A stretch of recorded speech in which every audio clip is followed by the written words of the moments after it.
Hello everyone, today we're going to be starting the reading of Blaire Wilson's second book by Jennifer Castle. Chapter 1, Kids in Pajamas. You learn something new every day. That's what Grandpa always says. Here's my something new for today. It's not easy to put pajamas on a baby goat. Dash, sit still, I scolded this particular goat. Dash was a 4-month-old kid, brown with a thick black stripe down his back. Right now, though, he was acting more like an octopus, wriggling his little hooves as I tried to slip them into the pajamas. His best friend, our lamb Penelope, was already prancing around their pen in her pink flowered PJs. At least she recognized a fashion do when she saw it. My own human best friend, Thea, knelt down beside me. Need help? 2 human kids should be able to get 1 goat kid into pajamas. Yes, please, I laughed, and she held Dash gently, rubbing his soft ears. It took a few more minutes, but Thea and I finally managed to get tops and bottoms on this goat. Phew, I said, as Dash squirmed out of our arms. That was a workout I didn't expect. Purple polka dots are so you, Dash, Thea said as he raced to the other side of the pen. Comfy, right? In the coop next to the pen, the chickens clucked loudly. I wasn't sure if they approved or if they were laughing at Dash. He didn't seem to care. He bounced up onto a hay bale and then jumped down to the ground, up onto the hay, then down again. It was like he had springs in his legs. Dash ran over to Penny, and they sniffed each other's pajamas before he started chasing her around the toddler-sized playset we put in their pen. Penny jumped to the top of the plastic slide and skittered. Dash followed. Looks like it's thumbs up on the PJs, I told Thea. Or, I guess, hooves up? Too much cuteness, Thea said in her robot voice. System overload may explode. I didn't know I'd be so successful, I told Thea, spelling out my joke for her. The PJs were just a fun project with all my spare time after Kat and Gabe's wedding. Katerina Minardi was our farm manager. She and her fiancé, Gabe, had just gotten married in the renovated barn here at Pleasant View Farm, my home and my family's business. Kat felt like a member of our family, and I was thrilled when she'd let me help her plan the wedding. But once the wedding was over, I had a lot of time on my hands, so my hands made pajamas, from an idea I got watching an online video about creating kids' PJs for old blankets. Penny was standing between me and Thea, giving us the lamb version of the stink eye. What is it, Penny? I asked. Are you mad that we're not in our pajamas too? We'll take care of that right away, Thea added, and we both climbed into the 2-person tent my dad had set up on the lawn just outside the animal pen. This wasn't just a pajama party. It was a sleepover with a lamb and a goat. I'm so happy we're finally doing this, Thea said as she pulled a pajama top over her head. No more wedding craziness. I nodded. I'd been promising Thea we'd do the sleepover for 2 months, ever since my family adopted Dash and Penny. But then Kat and Gabe's big event took over my life. Better September than ever, I said, but you have to admit that wedding was fun. The wedding? Yes, Thea agreed. The planning? Not so much. Well, things are back to normal now, I said as we finished changing and climbing out of the tent. It's just you and me and a couple of baby animals in PJs. Penny and Dash were still hopping around the pen. Hey, Thea shouted at them. You guys started a dance party without us. How dare you? She turned and pointed at me. Cue the sleepover soundtrack. I grabbed my tablet, found the music playlist I'd made for this special occasion, and turned the volume all the way up. Thea and I shimmied and shook. Penny and Dash boomeranged back and forth across the pen, which was obviously the goat and lamb version of dancing. I stood Penny up on her hind legs, holding her front ones so it looked like we were doing a waltz. We took about a zillion selfies with the animals and sent them to our friends. After a couple of songs, Dash and Penny made a beeline for their water trough. Thea and I collapsed into a pile of hay. "Best dance party ever!" Thea gasped as she tried to catch her breath. "Bah!" Penny agreed. Why are the animals wearing pajamas?" a voice above us asked. I looked up to see my little brother, Beckett, standing outside the pen in a sequined silver vest and a black top hat. What are you wearing?" I asked, sitting up. "This is my costume," Beckett said. "Dad said Dash could be the main attraction at our booth for the Bluefield Harvest Festival. I've got 2 weeks to work on our act." Beckett straightened his hat. "Can I show you the tricks we've got so far?" "Go for it," I said, then whispered to Thea, "This should be good." As Beckett opened the gate, he pulled a container of licorice-flavored goat treats out of his pocket and shook them. Dash rushed over to Beckett as if someone had just flipped Dash's on switch. "Okay, Dash," Beckett said. "First, give me a high five."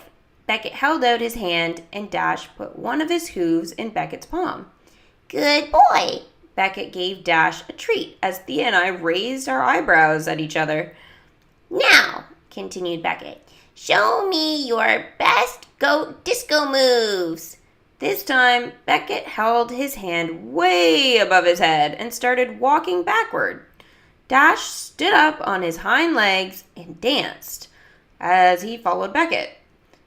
"That's a pretty great move," Thea whispered to me. "What should we call it?"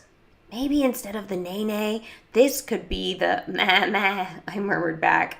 While Thea and I were giggling, Beckett was still backing up.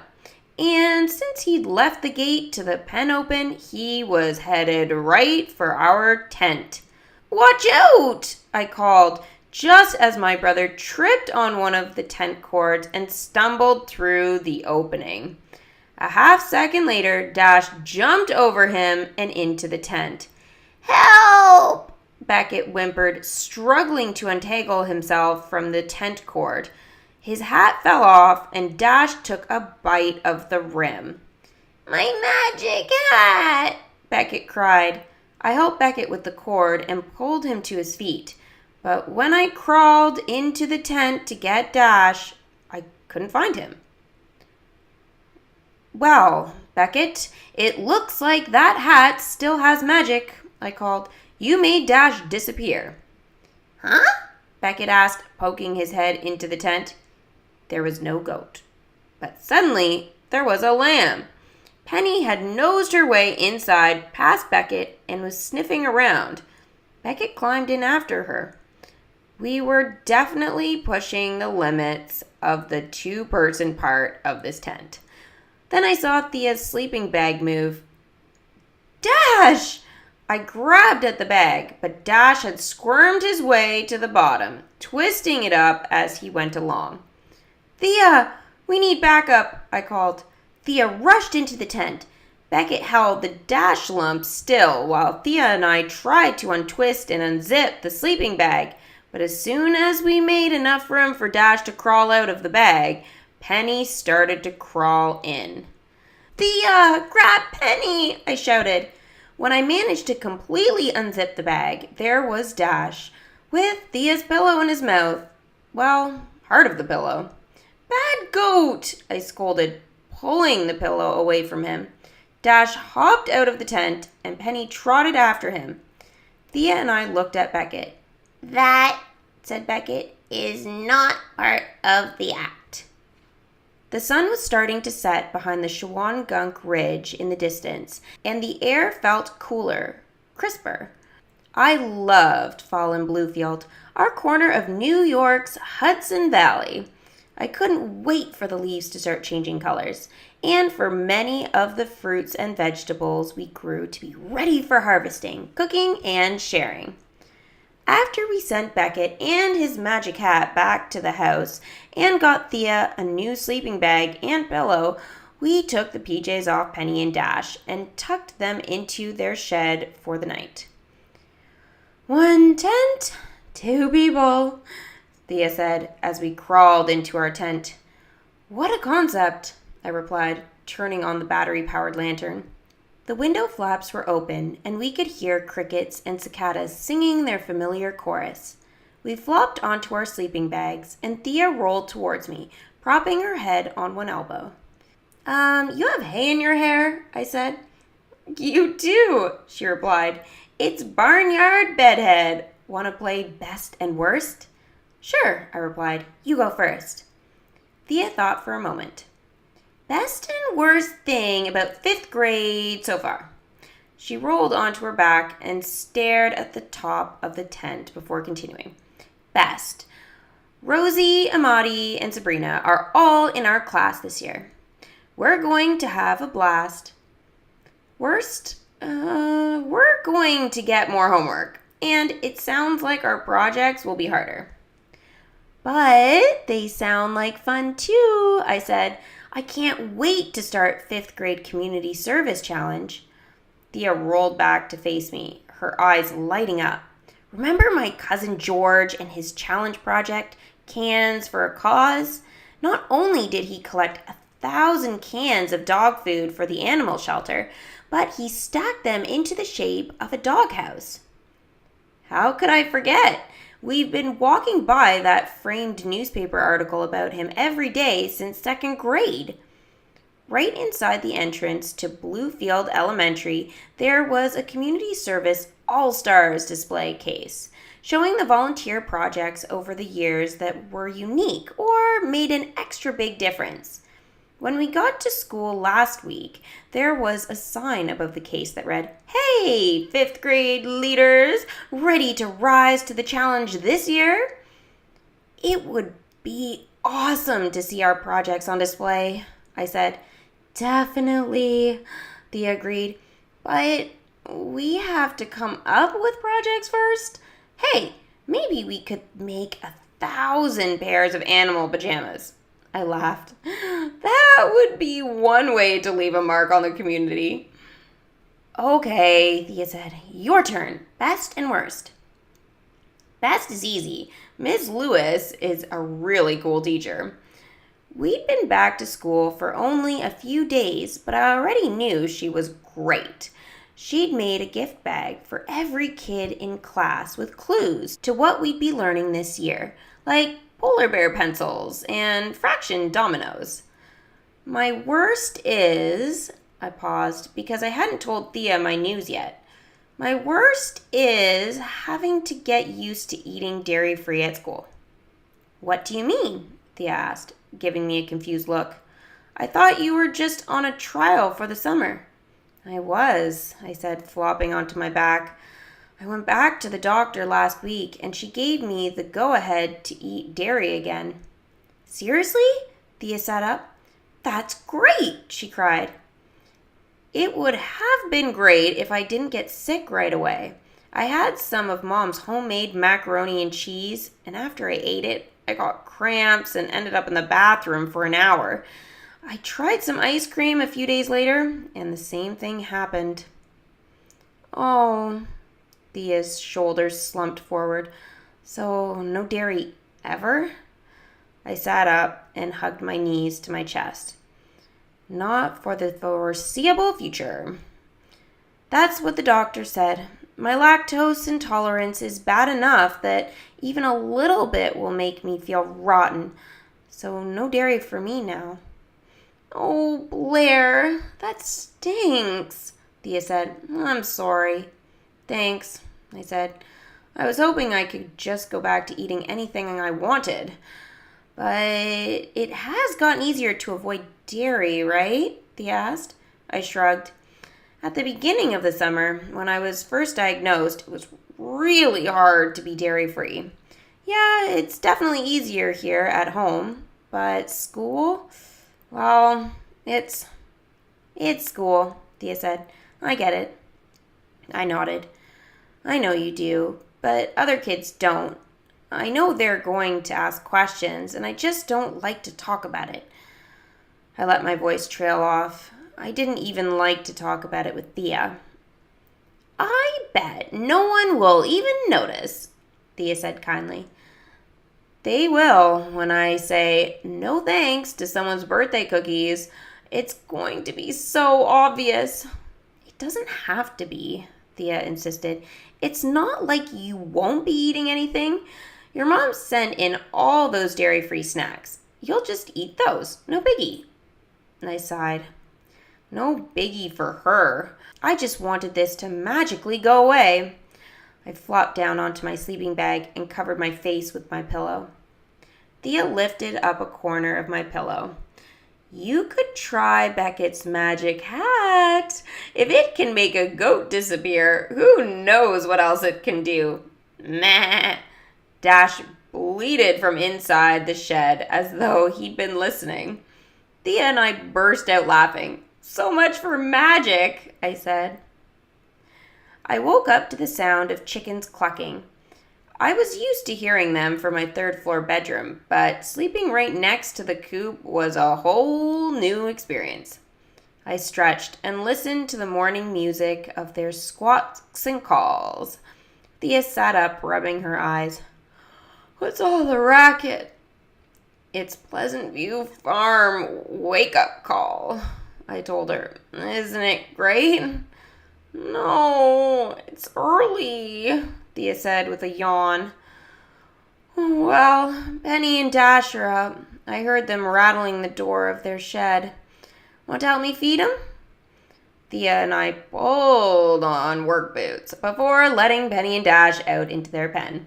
I gave them hay while Thea filled the trough with fresh water. Then we scattered seed for the chickens. Is it time for us to eat now? Thea asked. Yes, let's grab some eggs and make breakfast. At my house, grab some eggs means getting them fresh from the nests. As we made our way to the indoor nesting boxes, I picked up my favorite chicken, a Silky I'd named Dandelion, because of the way the feathers on her head poofed out like dandelion fluff. I nuzzled her soft, warm body.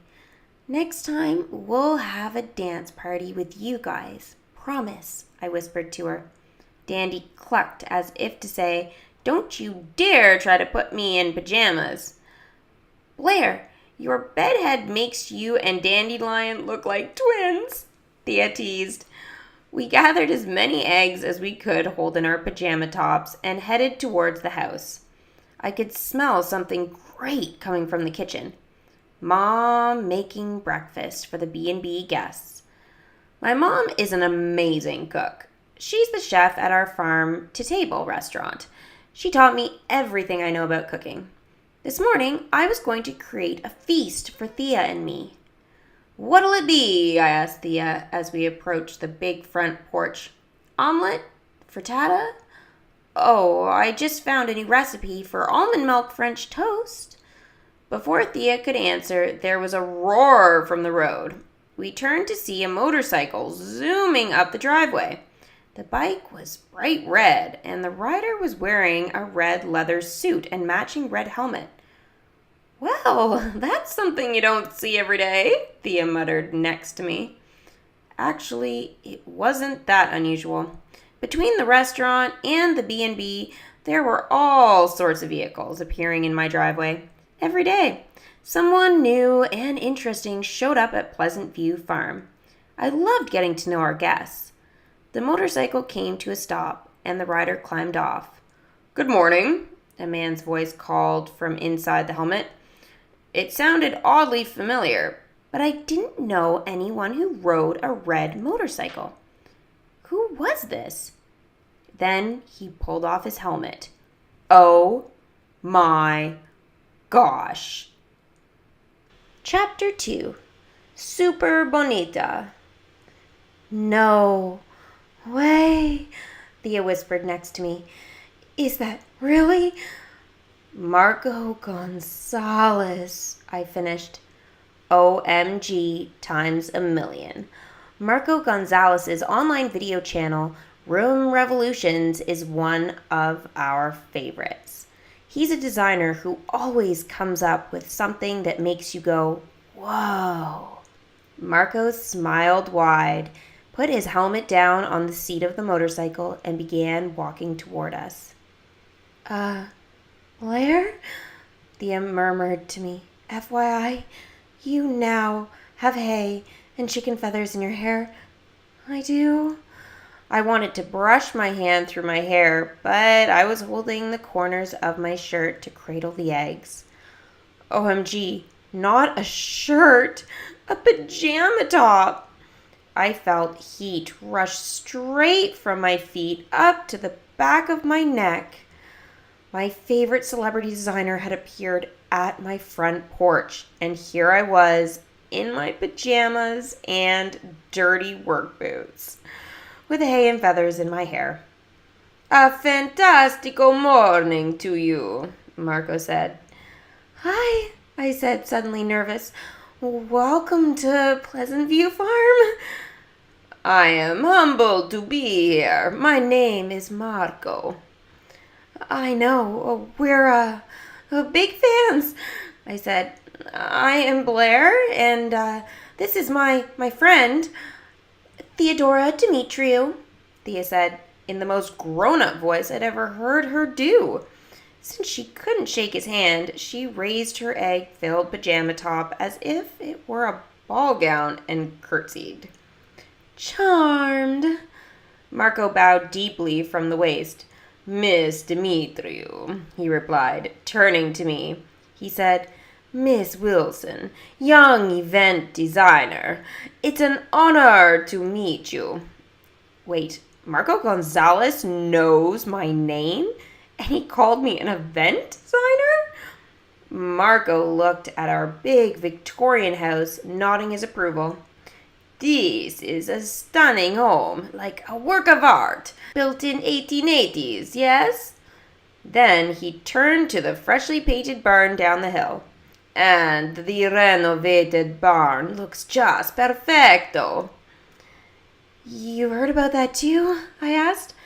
Oh, yes, I've read all about it, he said, then smiled, a twinkle in his eye. Thanks to Empire State Weddings. Whoa, I exclaimed. The new issue is finally out? A writer from the magazine had come to Kat's wedding to take pictures and write about our event space. We'd been anxiously waiting to see it. What does the review say? I have an advanced copy right here, Marco said, tapping his saddlebag. And the review is wonderful. Wonderful. Really? Wow. That's so, exciting, I stammered. I'm just starting to renovate a historic house in Bluefield, Marco said. When I read this article and saw the photos, I had to come see Pleasant View Farm for myself. Perhaps someone could show me around? Absolutely, a voice said from the porch. It was Dad. Grandpa stepped out of the house behind him. I'm Daniel Wilson. This is my father-in-law, Ben O'Connell. This is Magaziner Marco, I said. He has an advanced copy of the magazine, with the Pleasant View Farm Review in it. Grandpa came down the steps, carrying a wire basket.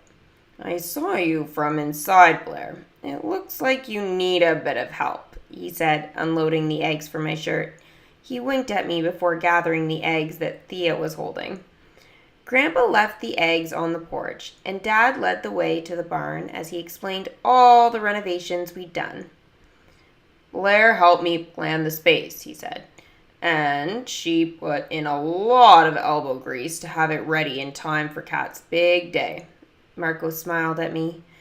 Way to go, elbows. I blushed. Thea helped too. She even made up a rap while we were working. You want to have a wedding where it's warm and cozy, Thea began to rap, throwing herself into performance. Come party right here and everything will be rosy. Marco laughed and started dancing to her song. I love it, he said as we got to the barn. We're working on decorations for our 100th birthday party next weekend, I said, sliding the door open and ushering Marco inside.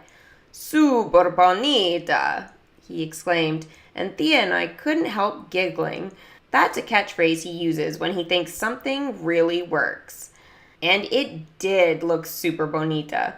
I pointed to the ceiling and told Marco we'd tied exactly 100 white ribbons above us to make a canopy over the space. There were 10 tables, and each represented a different decade. I'd finished a few of the centerpieces. The one of the 1920s was gold and black, with feather boas and toy jazz instruments.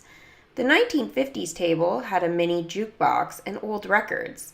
And the 1970s was all tie-dye and peace signs. Grandpa and I researched the decades, I told Marco. Oh, excellent. That's fun, fun, fun. I like this 1,000%, Marco said, circling the tables and taking it all in. You've put so much creative thought into this. Thea nudged me and grinned. Here was a professional designer I really admired, saying nice things about my ideas. Marco wanted to see the rest of the farm, so we led him past the herb and kitchen gardens. We showed him the growing fields and greenhouse in the distance, then walked under the white wooden arch to the orchard, to the gazebo by the creek where Kat and Gabe's wedding ceremony was held. When we got to the animals, Marco fell in love with the chickens. These Silkies have style, he exclaimed. Pleasant View Farms is even better in person. It feels magical. Thank you, Dad said. Do you have time to come in and have some breakfast? I always have time for breakfast, and I can show you the magazine review. Finally!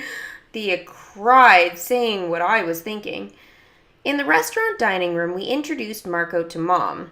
I saw my mother blush for the first time in, ever. She loves watching room revolutions with me. Thea and I whipped up some eggs while Mom made apple pancakes. We all sat at a big wooden table on the restaurant patio. While we ate, Marco spread open the Empire State Weddings issue. There it all was. Photos of the ceremony at the gazebo by the creek. Kat and Gabe riding a tandem bicycle down the pathway lined with luminarias. The barn at sunset. A table setting with Mom's beautiful plated meal. Gabe's mother's bubble machine. And Kat and Gabe holding a pair of chickens dressed like a bride and groom. When we told Marco the story of the chickens invading the barn, he was delighted. You know what I always say, Marco exclaimed. If there's no drama, there's no fun. Thea and I finished one of his favorite sayings for him. This is such a great review, Mom said as she read through the article. I could hear both excitement and relief in her voice. I couldn't have wished for better, Dad agreed, putting his arm around her. You know, Marco, Grandpa said, it was my idea to restore the barn and start hosting big events. Marco looked confused when Mom, Dad, Thea, and I burst out laughing. Grandpa was dead set against the barn all summer, I explained to Marco. He didn't come around to the idea until he saw how wonderful Kat and Gabe's wedding turned out. Marco clapped Grandpa gently on the back. Well, whoever had the idea, it was a good one. Marco's prediction, your farm will be busy with big events for a long time. More decorating, I announced. Slow down, junior designer, Dad said. It was one thing to help with Kat's wedding during the summer. You're in school now. That's your priority. And you still have plenty of chores, Mom reminded me. Don't be so sad, Marco said. You get to live here. I wish I could stay here instead of at some boring hotel. Grandpa pulled a chicken feather from my hair. It's almost never boring around here. We just had a cancellation for one of our rooms, Dad said, so you could stay here. At exactly the same time, Marco, Thea, and I said, Super bonita. Jinx, Marco said to me and Thea. Then he turned to Dad. That's an offer I won't turn down. Muchas gracias. Marco jumped up from his chair. Excuse me while I go call my producer. She'll take care of the arrangements. Marco headed inside, but he paused at the door and turned back to Thea and me. Would you girls like to come visit the house I'm renovating? My mouth dropped open. That would be amazing. Marco nodded and left. I turned to Thea. I can't believe it. Room Revolutions is working on a house right here in Bluefield, and we're going to visit the set, and Marco Gonzalez is staying at Pleasant View Farm. Believe it, darling, Thea said. But say goodbye to things getting back to normal. Chapter 3. Monday Madness. Miss Lewis clapped her hands 3 times. Ready to rock? She called. Everyone in our class clapped 3 times and shouted back, Ready to roll. Okay, she said. Monday Madness starts now. Every Monday morning, Miss Lewis lets us have a party to talk about what was going to happen during the week at school. She said she didn't know why everyone always had class celebrations on Friday, because Mondays were when you really needed a party. Besides, our classroom is a community, she explained, and our community needs a chance to connect before starting the week. Today, Amadi, Rosie, Sabrina, Thea, and I came together instantly, like magnets, and flopped onto a pile of pillows in the corner. I still can't believe Marco from Room Revolutions is staying at your B&B, Amadi said to me. That is epic! When can I meet him? And when will there be another animal pajama party? Sabrina asked. Before I could answer, there was a knock on the classroom door. Perfect timing, Miss Lewis said as she got up to open it. We're getting a new student. Everyone turned to see our principal, Ms. Cheeger, walk in with a boy. He had dark hair and was wearing a t-shirt with a cartoon of a cat eating a taco. It read, Taco Cat, spelled backward, is Taco Cat. Good morning, kids, Miss Cheeger announced. I'd like to introduce you to Eli Carr. Eli just moved here from California. I hope you'll all make him feel very welcome at Bluefield Elementary. Hi, Eli, I said with a wave. Welcome. Everyone else did the same kind of thing. But Eli just stared at the floor. Miss Lewis went over to Eli and offered her hand. Eli, I'm Miss Lewis. So happy to meet you. Eli finally looked up, shook Miss Lewis's hand, then scanned the room. He didn't smile or meet anyone's eye. It must be freaky being the new kid, Thea murmured to me. Yeah, I whispered back, especially with everyone staring at you. I'd be nervous. Thea and I had lived in Bluefield our whole lives. I couldn't imagine what it would be like to walk into a classroom full of strangers. After Miss Cheeger left, Miss Lewis led Eli to the carpet and said, Eli, would you like to share a fun fact about yourself? Eli's eyes traveled all over our classroom, taking in the posters on the walls and the giant solar system Miss Lewis had hung from the ceiling. Then he sighed as his gaze settled on the big map of the United States above the whiteboard. Okay, I've lived in 8 different states, and I've visited 17 others. Whoa, that's a lot of traveling. I'd only ever been to Massachusetts, Pennsylvania, and New Jersey. Living on a farm and running a restaurant and B&B meant my family stayed close to home. I felt like I traveled a lot because I spent so much time talking to our guests about where they were from. But Eli was a true traveler. I couldn't wait to ask him about that. That is a fun fact, Eli, Miss Lewis said. I hope you'll tell us more soon. Now, find yourself a spot on the carpet. We were just about to have a snack. My stomach twisted. This was the moment I was dreading. Miss Lewis said, we're all taking turns bringing the Monday Madness snack, and Joey is starting us off. As Joey jumped up to get a paper grocery bag from his cubby, Miss Lewis turned to me and said, Blaire, would you help me with napkins? I got up and followed her to the back of the room. I want to show you where I keep the items your mom sent in, Miss Lewis said quietly. Feel free to come get these any time you need to switch out a snack, okay? Miss Lewis opened a cabinet, and there were the dairy-free cookies and granola bars Mom had brought, plus some of the trail mix we had at home. Thanks, I whispered. I grabbed a stack of napkins and looked to see what Joey had brought. 2 boxes of bright orange cheese crackers filled with cheese spread. A definite no for me. I sighed, turned back to the cabinet, and pulled the container of trail mix from the shelf. I put the napkins on the top, hoping no one would notice my separate snack. Do you want to tell the class about your lactose intolerance? Miss Lewis asked quietly. I shook my head quickly. Maybe some other time. Miss Lewis smiled and squeezed my shoulder. You just let me know when you're ready. At the carpet, Joey passed out bowls and then sent the boxes of crackers around the circle that had formed. I sat next to Thea and tucked the trail mix between us. As she handed me a bowl, Thea winked and said, We got this, don't worry. Rosie was sitting on the other side of me, and when she started to hand over the box of crackers, Thea leaned in front of me and took it.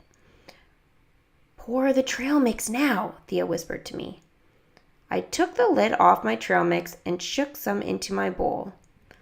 My eyes darted around the circle, and then I smiled at Thea. She was right. No one noticed. Almost no one. Ahem. Joey cleared his throat.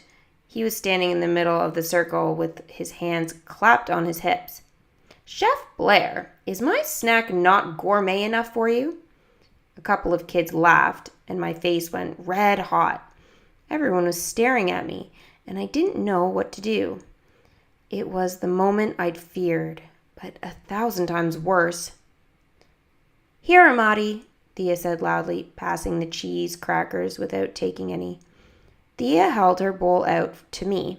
Can I have some of your trail mix? She asked. Before I could answer, Thea reached into the container and grabbed a dried cherry. She threw it into the air and tried to catch it in her mouth. She missed, and the cherry bounced off her nose. Everyone laughed, and Thea grinned from her spot on the carpet. Blaire's swapping out a snack from home, Miss Lewis said. Joey, thanks for the crackers. Have a seat. Let's all talk about what's coming up this week. Thank you, I whispered to Thea as Miss Lewis started to talk about our science project. Anytime, she said, popping an almond into her mouth. After going through a short list, Miss Lewis put her notepad aside and leaned into the circle. The most important thing I want to talk about right now is the 5th grade Community Service Challenge. Here it comes, Thea whispered in my ear, nudging me. You're now the oldest students at Bluefield Elementary, Miss Lewis said, and you've grown and learned so much since you started school. The Community Service Challenge is about taking all that learning and turning it into something that helps our community. Thea and I exchanged a thumbs up. Bring it on. This goes beyond our classroom and school community, Miss Lewis continued. This is about our larger Bluefield community. What do you care about when it comes to our city and your neighbors? How can you contribute to something that matters to you personally?" She paused, glancing around at us. I shook the trail mix in my bowl, mixing the different ingredients around. I always thought of the guests at the B&B, the restaurant staff, and the farm crew as my community. So much of my world was about the people at my home and the people who came through there. I'd always been able to contribute to that community. Now I wondered what I could do for the Bluefield community. "Keep in mind that community service comes in different shapes and sizes," Miss Lewis told us. "It doesn't have to be big or take up tons of time." I stared out the window, my mind spinning. I love doing things big. Now I had a chance to make a big difference. I couldn't help but think of the display case in the hallway. How awesome would it be if one of my big ideas became a permanent part of Bluefield Elementary? I looked at Thea and grinned. I'd never done anything like this before, but I couldn't wait to try. "The animal shelter," Sabrina said as she hung upside down on the giant spider web on our playground at recess.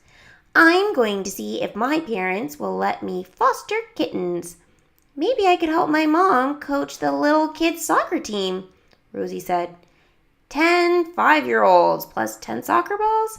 She could definitely use an assistant.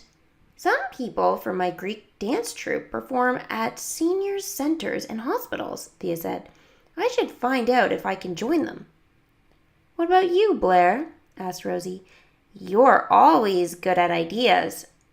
The wind kicked up a bit, and Rosie tugged on the sleeves of her shirt, trying to pull them down. "Ugh, I told my mom this was too small.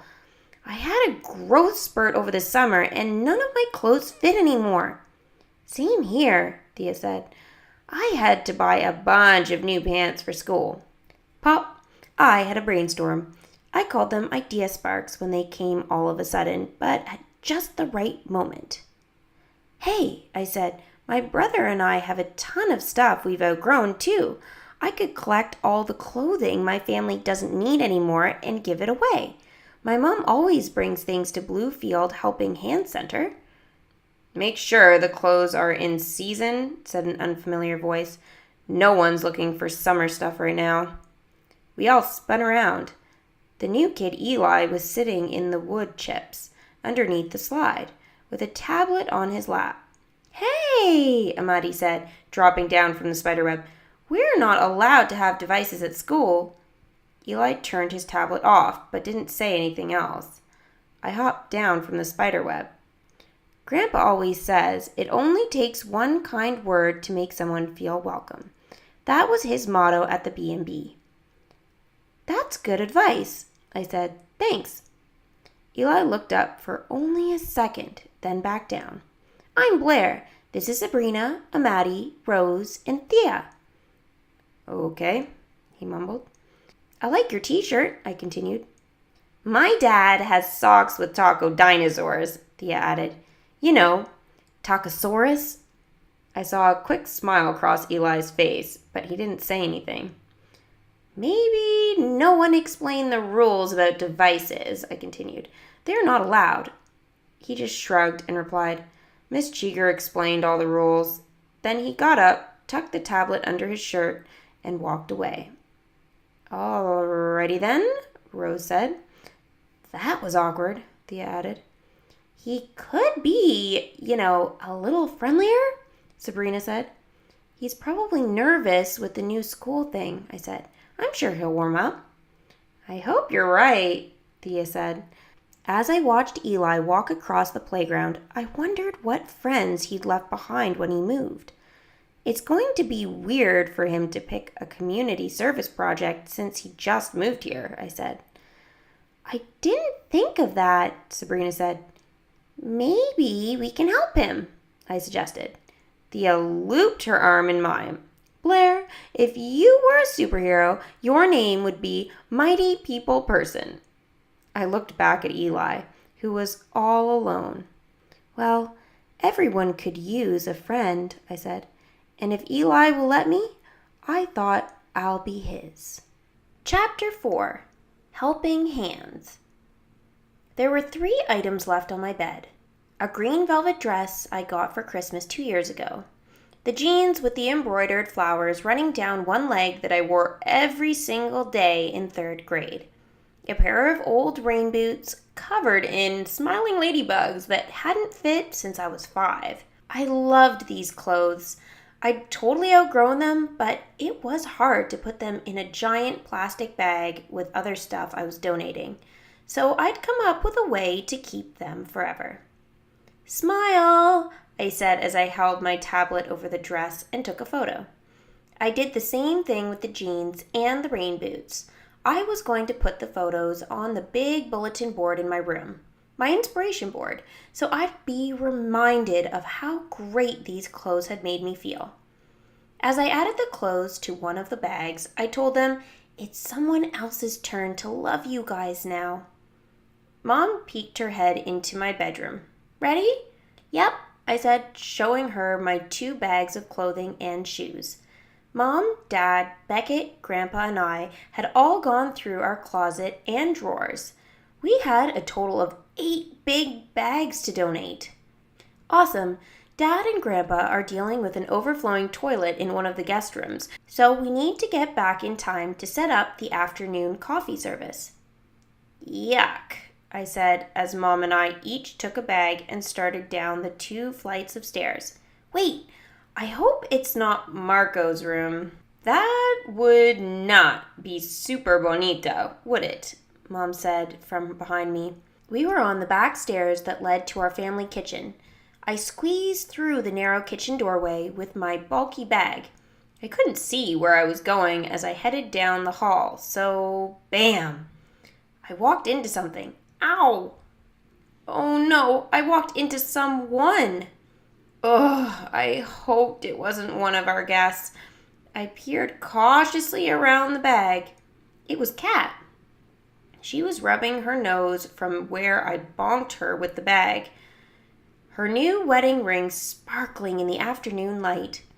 When she saw me, she broke into a bright smile. "Where are you going, Santa?" she joked. "You're back!" I dropped the bag and threw my arms around her. She'd been gone for 2 weeks, but it had felt like 2 months.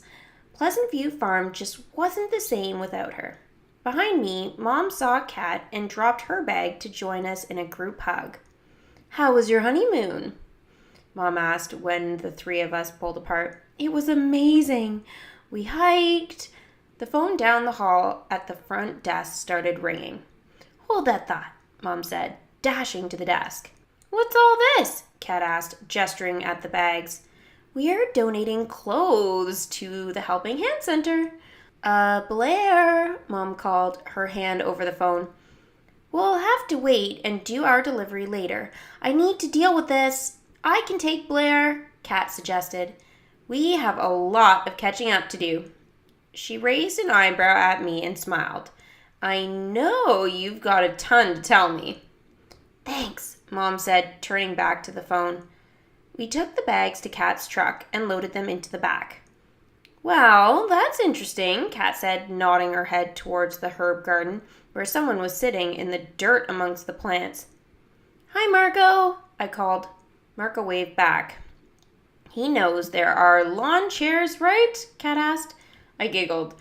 "He likes to find unique spots to sit and think. He says different perspectives are good for creativity." "Man, I miss this place," Kat murmured. Kat hadn't even pulled out of the driveway when I burst out with the big news. We saw the review in Empire State Weddings. "No way," Kat said. "Is it? It's amazing." "Oh my gosh," Kat said, suddenly nervous. "We haven't even seen pictures from our wedding photographer. Does everything look okay?" "Okay? It looks incredible. When we get back, Marco will show you the magazine and you can see for yourself." "Marco?" As in the guy in the herb garden. As in Marco Gonzalez from Room Revolutions. "That design show you and your mom watch? Cool," Kat said with a smile. And he's staying at the B&B? Yep, I said. He came to Pleasant View Farm because of your wedding review. Kat shook her head. He came to Pleasant View Farm because it's a special place. I nodded. Marco said it was magical. Marco's right about that, Kat said, pulling into the driveway for Bluefield Helping Hands. It was a small brick building with a parking lot full of cars. There's the donation bin over there, I said, pointing to a giant metal yellow box in the corner of the parking lot. But when we pulled closer to it, I saw a sign taped near the top. Our bin door is broken. Please bring donations inside. We parked and took a load inside. Even though I'd driven by Helping Hands, I'd never gone inside. One wall was covered in a cool mural of a rainbow with a group of people underneath. They were all sizes and colors. Over by another wall, a woman was hanging something on a bulletin board. Clothing donations? She asked when she saw us with our plastic bags. Yep, Kat said. Blaire here collected items from her whole family. We've got more to bring in. The woman smiled at me. Thank you. This is perfect timing because we have some volunteers coming today to sort through clothes. I'm Eileen. Let me help you with the other bags. Eileen got a cart and helped load the rest of the bags. Then she brought us down a hallway to a room filled with empty plastic bins, all labeled, with signs like girls sizes 7 and 9 and boys infant sizes. There were other bags and boxes of donated clothing, and we put ours in a pile with them. This is a busy time for us, Eileen explained. Folks are coming in to get new clothes for school and warmer clothes for the winter. I glanced at Kat. Mom always takes Beckett and me to the mall to get whatever new clothes we need. This is what some families have to do instead, I thought. As we walked back towards the lobby, we passed an open doorway to a room that looked a lot like our restaurant storeroom. There were tall shelves filled with boxes and cans of food, and some people setting up grocery bags on a table. That's our food pantry, Eileen explained. Our Saturday distribution hours are about to start. We're always looking for donations for that too. Blaire! Blaire! I heard a small voice and turned around. It's you! You're Blaire! A young girl and a man were walking toward us. She looked familiar, but I couldn't think of her name. I'm Abby, she said. I was in Beckett's first grade class last year. I remember you from his birthday party. Oh, hi, I said to both of them, realizing the man was Abby's dad. What's up? Nothing much, Abby said, shrugging. She was holding a pencil and a pad of paper with some doodles on it. Getting some help with our groceries because we're having a hard time right now. Abby, her dad said, and cleared his throat. You don't need to tell people that. Why not? She asked. You said it was no big deal and I shouldn't be embarrassed. That's absolutely right, Eileen said, reaching out to muss Abby's hair. We're happy we can be here when families need us. There's a lot of good stuff in there today, Abby. We just got a donation of apples and lettuce greens from a local farm. Kat perked up at that. You know, she said to Eileen, we're from Pleasant View Farm. I'll talk to Blaire's folks about arranging produce donations. Oh, wow, Eileen said, turning to me. I read the food blog that you and your mom wrote. Her restaurant is one of my favorite places in Bluefield. It's a real gem in our community. Thanks, I said. I'll tell my mom. And I'll let you know about the donation, Kat added. Wonderful, Eileen said, handing Kat a pamphlet with the center's number on it. We can never have enough fresh food to offer our families. It all goes so quickly. We've learned to get in line early, Abby's dad said. That's why I bring my drawing stuff, because it's boring to wait, Abby added. But it's okay if we don't get the green things. I hate those. Abby, her dad said, shaking his head. Then he turned to me. We can't get her to eat any vegetables. We've tried cooking them lots of different ways, but she always turns her nose up. Only when I was little, Abby added.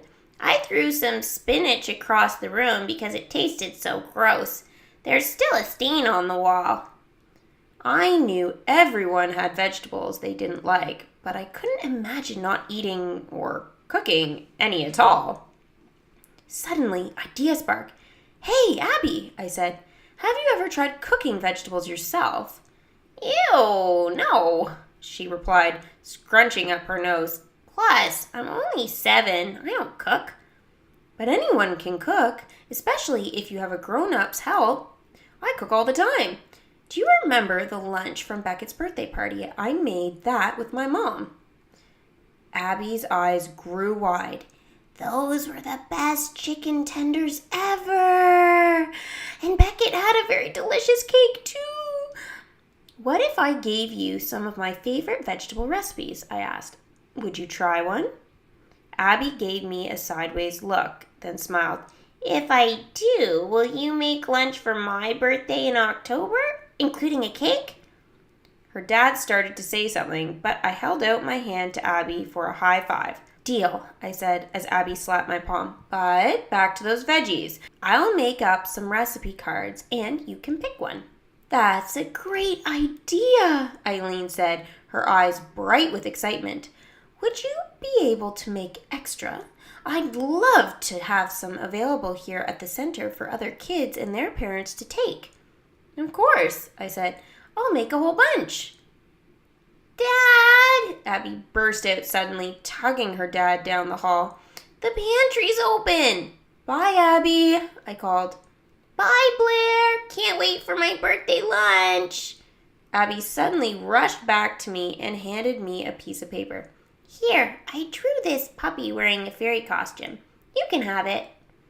Thanks, I said, taking the drawing. I couldn't help but smile.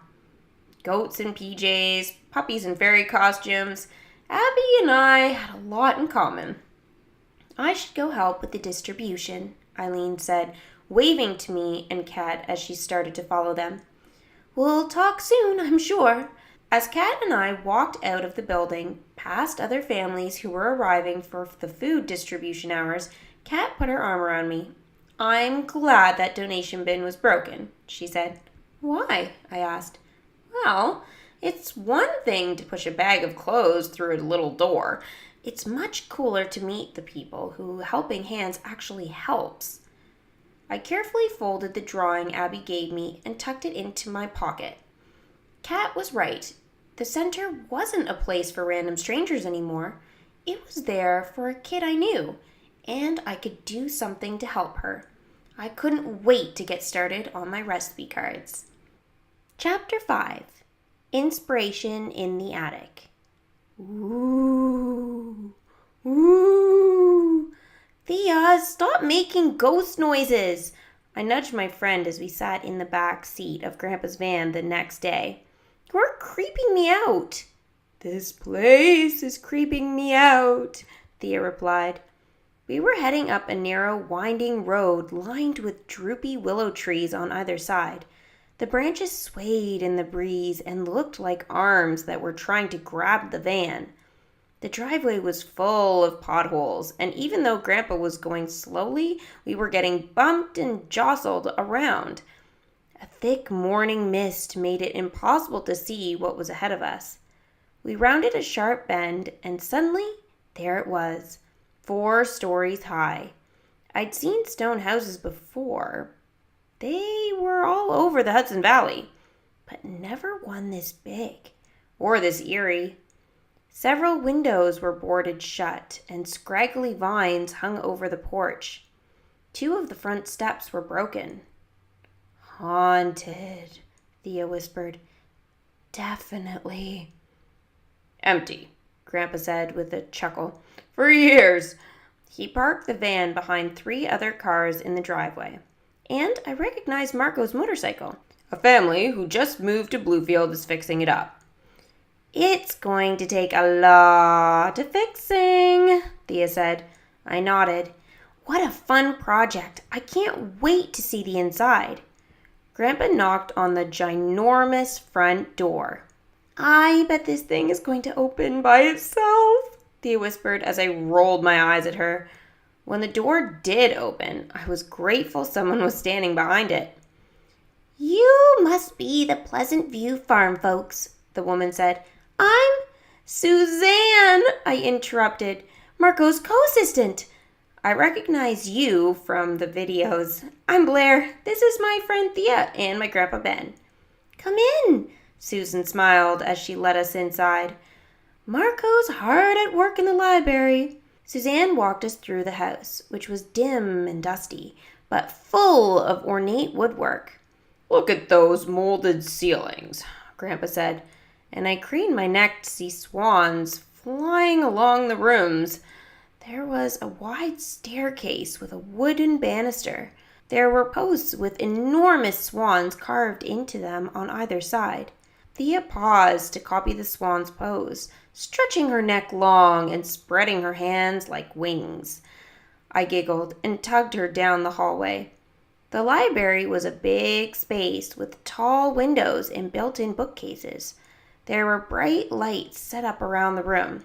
Marco was perched on a ladder in front of an enormous fireplace.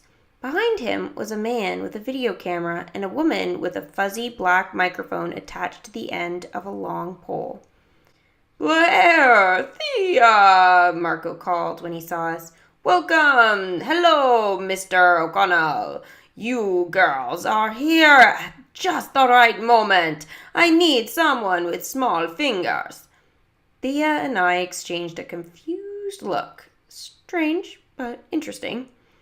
When we got closer, I saw that Marco was creating an intricate mosaic on the wall above the antique wooden fireplace mantel. Colorful tile mosaics were one of his specialties, since they were a big part of traditional Mexican culture. Marco had finished one corner with tiles of different shapes and sizes that were a pretty blue-green color. There was a sun design drawn in pencil in the center of the wall and a box of yellow tiles nearby. I have some teeny tiny tiles and I'd like to squeeze in, Marco said, pointing. Right here. Can you do it for me? My fingers are too thick. Really? I said. We get to help? Thea and I each took turns adding tile pieces to the mosaic with special glue. At first, Marco showed us where to put the tiles, but then he let us decide. It was like doing a jigsaw puzzle, except more fun, because where you put one piece determined where the next one would go. Marco's videos always showed him making his mosaics in fast motion, but seeing the real thing in real-time motion was amazing. After half an hour, Thea and I had added dozens of tiles, but the mosaic still had a long way to go. I never knew it took so much time to do this, Thea said. Me neither, I agreed, and it's so cool to see them up close and then step back and get a whole different image. Perspective, Marco said. It's magical to look at the same things from different points of view. That's why you sit in the dirt, right? I asked. Marco's crew laughed. Thea looked confused. Well, you girls did a great job on the mosaic. Fabuloso. I've had a sketch of the sun design in my notebook for months, and I was just waiting for the right wall to come along. I walked in here, and I realized, of course, it needed to go above a fireplace. Fire, flame, sun. Wow, I said. I have an inspiration board in my room where I keep ideas for projects. Marco smiled. Something small can become something big, no? All I could do was nod. It was crazy and wonderful to be talking about this stuff with a professional designer. Are you doing the room revolutions on the whole house? I asked. Most of it. The Maisons, that's the family who bought this place, knew it needed a lot of work, but they fell in love with it, and I did too. Well, redesigned the entire downstairs and a few of the second floor bedrooms. Which room does the ghost live in? Thea asked, making her creepy woo noise again. It does seem like that kind of house, Marco said with a laugh. So far, we haven't seen anything spooky, but go ahead and explore the house. Let us know what you discover." Suzanne appeared, and Marco called, "Paperwork break!"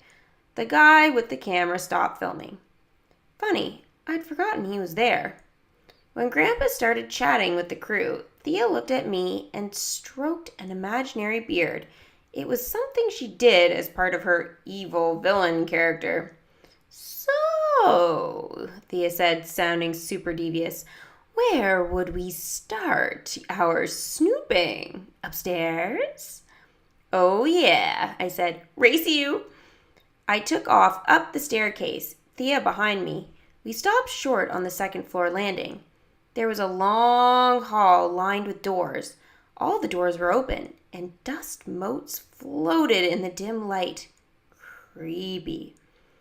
"Let's go all the way up," Thea said. "Ghosts love attics." We climbed another flight of stairs and found another long hallway. It was darker and creepier up here. All the doors were closed.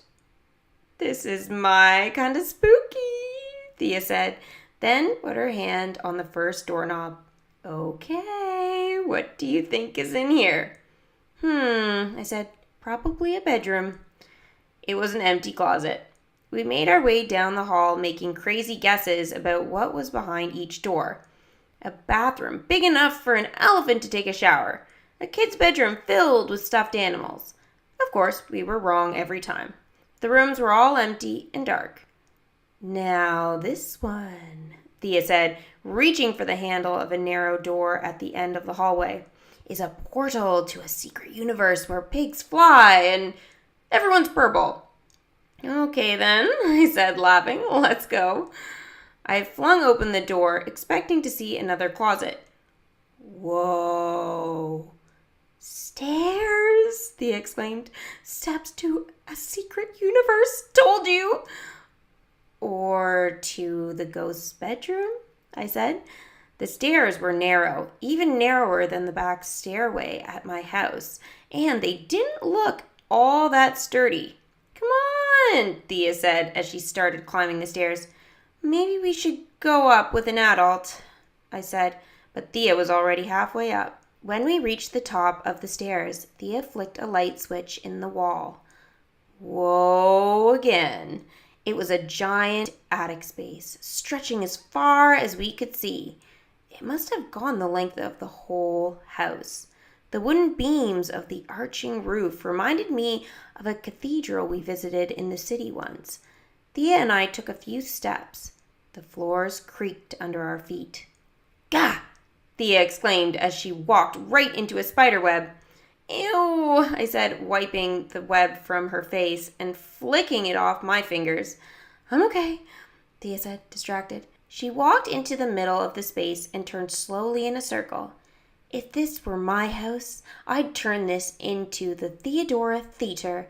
I'd build the stage down at the end with seats over here," Thea motioned with her arms to show me where her audience would be.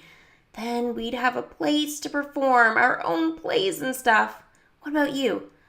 "I'd turn this into a playroom." I looked up at the wooden beams. Bam! Idea sparked. Wait, not just a playroom, a playground with swings and everything. "Super bonita!" a voice boomed behind us. Thea and I screamed. It was just Marco, but my heart was pounding.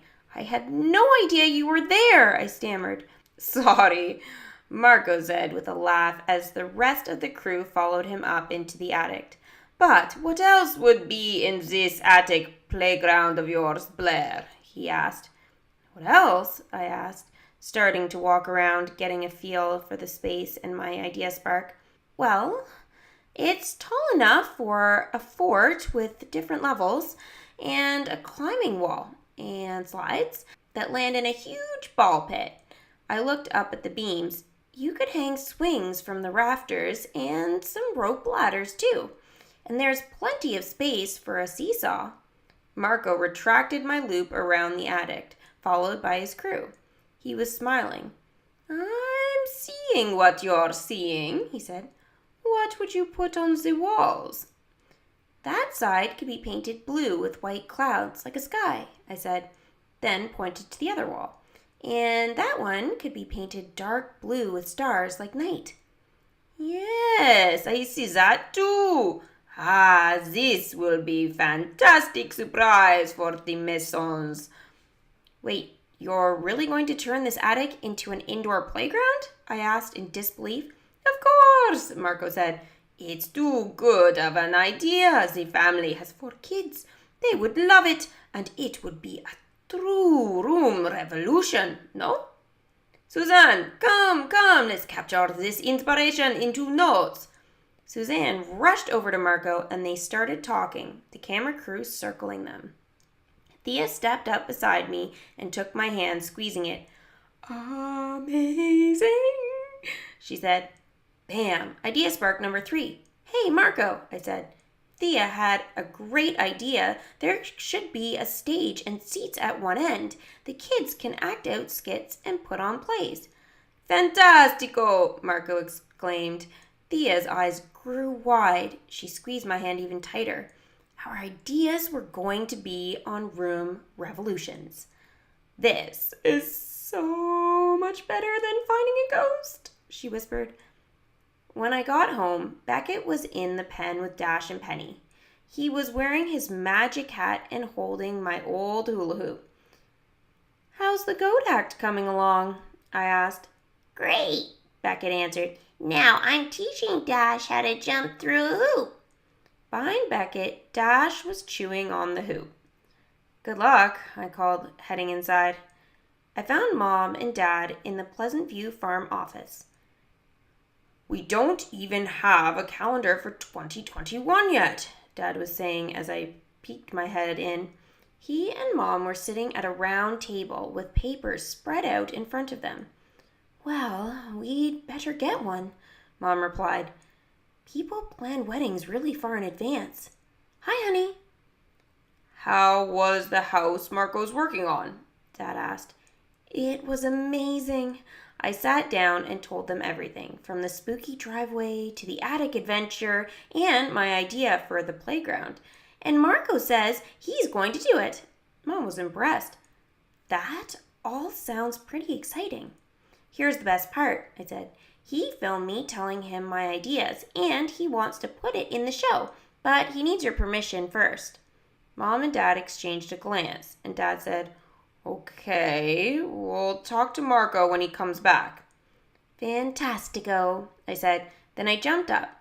I'll be upstairs. I have to watch some Room Revolution episodes for more inspiration. See you later. Hold up there, TV star. I turned back. You seem to be forgetting something, Mom said, tapping her watch. It's called Chores Revolution. Visiting Marco's set doesn't get you out of that. Ah, right, I said. I looked at the papers on the table and saw that they were calendar pages. What's going on here? Empire State Weddings hit the stand yesterday, Dad explained. We've gotten over 30 emails from people interested in booking the barn at Pleasant View Farm. Not to mention about 50 phone calls. The phone out on the front desk began to ring. Make that 51, Mom said. Marco was right. We're about to get busier than we've ever been before. We've already booked every weekend through the end of the year. That was great news. I can fill in at the front desk whenever you need, I chimed in, and I'm always ready to help with more event designs. Nice try, Mom said, but remember, school comes first. I know, but I'll have time on the weekends. Blaire, I know you're not happy unless you're creating or organizing or designing something, Dad said, getting up and putting his arm around me. But don't take on more than you can manage. I won't, I said. Well, you won't mean to, Mom added. Okay, I sighed. I get it. Good, Dad said, kissing the top of my head. End of lecture. Off to your chores. Chapter 6. It's just pizza. I held the box in my lap. flipping through my newly created recipe cards as Dad drove me and Beckett to school. "Tell me what you ended up with," Dad said. I pulled the first card out and read it. Forest giant fingers. "Oven fried green beans," Dad said. "right?" Right, I answered. It's the best way to eat a green bean. Dad nodded. "Next." Maple bacon roasted carrots. Dad smacked his lips. Maple bacon. Anything sounds delicious. Definitely. Next is spinach and potato stars, I said. Those are even better when they're shaped like bugs, Beckett offered from the back seat. "I'll make a note of that," I said. Then I looked at Dad and shook my head. I flipped to the next card. Veggie rainbow kebabs with cloud sauce. "Cloud sauce?" Dad asked. Ranch dressing, I answered. "With a clever name," Dad said. I pulled out the last card. And finally, broccoli cheddar hug in a bowl. Why don't you just call it soup? Beckett asked. Because this is the ultimate comfort food, and it's too comforting to just call it soup, I explained. But you can't even eat that anymore, Beckett answered. Or the ranch dressing. I turned to look at Beckett in the back seat. No, but these are my all-time favorites, I said. I'm pretty sure Abby and the other kids will like them. I turned around and looked at Dad. Maybe Mom would help me experiment with a non-dairy version of the cheddar soup. Dad reached over and squeezed my shoulder. "I'm sure she would. I am proud of you, honey. You've done a great job learning to cook and eat without dairy." Thanks, I sighed. I wanted to tell Dad that it was still kind of hard, especially at school, but Beckett was leaning forward, peering into the shoebox in my lap. How many of those cards are in there? He asked. I made 5 copies of each recipe. Hopefully 25 kids like Abby will try them. "We'll know soon enough," Dad said, pulling into the Helping Hands parking lot. I'd wanted to drop the cards off today, before the food pantry distribution hours tomorrow. That way, kids could take the cards home when they came to get groceries for the week. Dad pulled up in front of the entrance, and I hopped out. Eileen met me outside the front door. "Wowza, Blaire," she said as I handed her the box. I'd covered it with green paper and drawn vines and vegetables all over it, so it looked like a garden. On top of the box, I'd written, "Hey kids, cook up some fun with fresh veggies." "Thank you so much," Eileen added. "Abby and the other kids are going to love this." "I hope so," I said, climbing back into the car. As we headed for school, I asked Dad if he thought the recipe cards should be my official project for the Community Service Challenge. "I'm supposed to find something that's important and interesting to me," I explained. "Well, this does seem to fit that bill," Dad said. "True, but I'm not sure it's big enough," Dad smiled. "Well, I guess it depends on what you mean by big," he said. "You went to the center to donate clothes and ended up creating these recipe cards. Kat went to the center with you, and she ended up arranging for Pleasant View Farm to donate produce to the pantry every week. So you started a chain reaction of helping. That seems big to me." I thought about what Marco had said at the Maison house. Something small can become something big. Would this little box of cards become something big enough for my Community Service Challenge project? "Okay, my friends," Miss Lewis called. "Line up for lunch." It was the first Pizza Friday of the year, and I'd been dreading it ever since the first Monday Madness snack episode. I had to eat something different, and this time I'd be in the cafeteria in front of the whole school. "Maybe Miss Lewis would let me eat in the classroom," I said to Thea. "Or I could go to the nurse's office." "Nope," Thea said matter-of-factly. "There's just going to be another Pizza Friday next month, and then another, and another. Better to get this over with." I went to my cubby and grabbed my lunchbox. I knew I'd be the only one who had brought lunch from home. Everybody got pizza on Friday. It was the best day of the month, or used to be. It's still Pizza Friday, I told myself as I walked down the hall with my friends. Just a new version for me. Since I didn't have to go through the cafeteria food line, I was the first one of my friends to sit down at our usual table, third on the right next to the window. I started unpacking my lunchbox. Sabrina plopped her tray onto the table and slid into the seat across from me. The pizza on the plate smelled so good. I tried not to look at it as I opened the container I'd brought. "What's in there?" Sabrina asked. "My own personal dairy-free pizza," I replied. "Mom and I made the crust last night and baked it this morning. She packed it so it would stay warm." We'd done some experimenting and found a kind of soy cheese that tasted melty, gooey good. The sauce was made with tomatoes we'd grown on the farm. The pepperoni was from one of the meat suppliers we used for the restaurant. "Anything you and your mom make is amazing," Sabrina said. "Your mini pizza is adorable," Amadi said as she sank down next to me. "I wish our pizza had pepperoni on it," Rosie added as she settled into her seat. I took a bite of my little pizza just as two girls from another class walked past our table. "Since when do you bring your own pizza on Fridays, Blaire?" one of them asked. I blushed a deep red. Just like on Mondays, it felt like the room was suddenly quiet and everyone was staring at me. Thea slammed her tray down next to me and crossed her arms in front of her chest. "Blaire brings her own pizza. Is that a problem?" She took a step towards the girl and they hurried away, looking sorry they asked. I started laughing. "Thanks, cafeteria guard dog," I told Thea as she sat down. "Woof, woof, anytime," Thea said with a grin. "I mean, seriously, it's just pizza, and it's not like you're the only one with food stuff to deal with." She pointed over at the nut-free table, where kids who had nut allergies sat to make sure they weren't exposed to anything that could make them sick.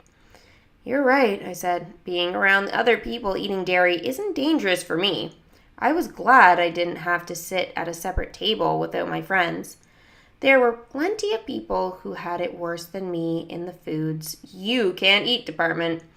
Some kids could get really sick, like rush to the hospital sick, if they accidentally ate something with nuts in it. If I ate dairy, I'd get some pretty bad stomach cramps, but that wasn't the same thing. Eli walked past our table, holding his tray, scanning the room for a place to sit. He found an empty table in the corner and sat down by himself. "He's done that every day this week," Amadi whispered. "It's like he doesn't even want to try to make friends." "We should invite him to sit with us," I suggested, climbing out of my seat. "That's nice of you, Blaire," Rose said. "Mighty people person to the rescue," Thea added. I noticed that Eli's t-shirt said, "Guess what?" with a picture of a chicken and an arrow pointing to its rear end.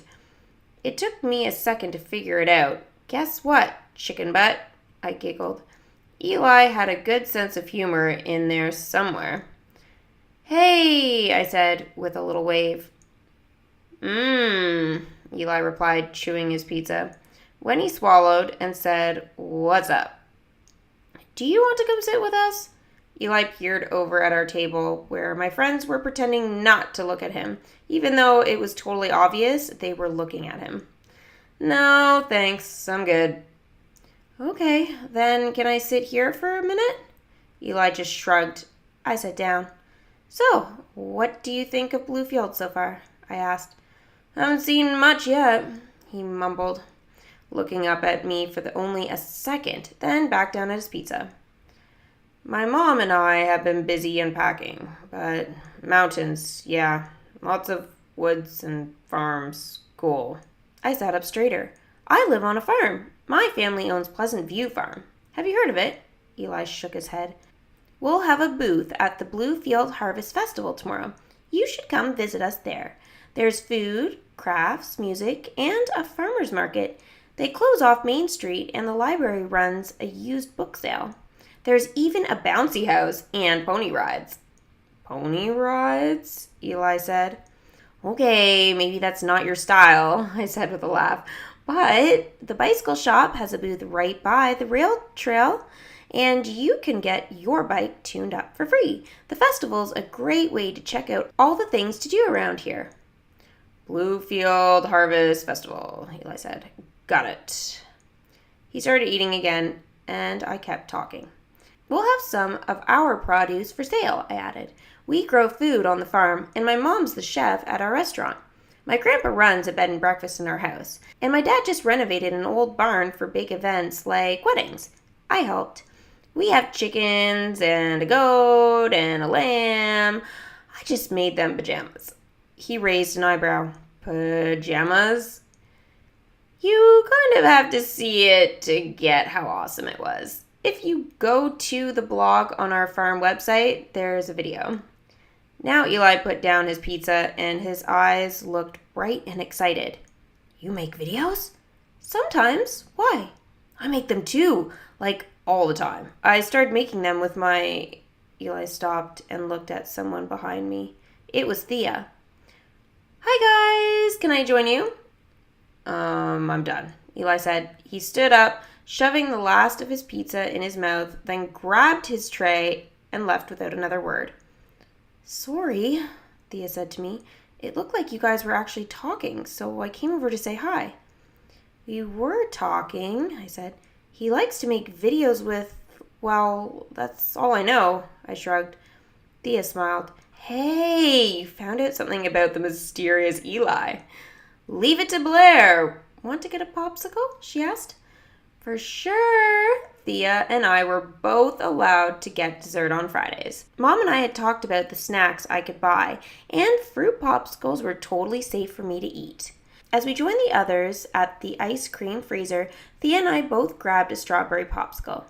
I declare, Thea said dramatically, waving her popsicle like a wand, that Pizza Fridays is to be hereby known as Popsicle Friday. Deal, I said, and we touched our popsicles together. I looked back to see Eli heading out the door to recess.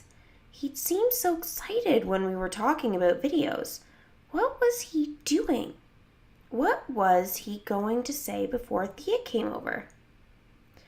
Chapter 7. A party for our whole town. 6:01 a.m. Thea. Blaire. Blaire! Are you up? Wake up, sleepyhead. 6:14 a.m. From Thea. OMG. I can't believe you're not up yet. Call me. 6:27 a.m. Amadi. I just saw it, Blaire. You were great. Sabrina, did you watch yet? Sabrina. Yeah, Blaire, can I get your autograph? Huh? I wiped the sleep from my eyes and replied to the messages by typing a speak no evil monkey face emoji. Thea and I had decided a few weeks ago that we'd send the monkey whenever we didn't understand what someone was trying to say in a text conversation. Now all our friends were using it. Blaire, the emoji. Thea, you don't know? Sabrina, OMG, she doesn't know. Amadi, watch this. The next message to come through was a link to an online video. I clicked on it, and it opened up the Room Revolutions channel. No way. There was Marco, showing the audience the attic in the stone mansion.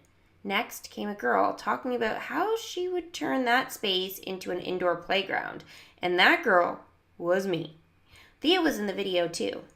Then Marco and Suzanne talked about how they could take their friend Blaire's great ideas and make them a reality.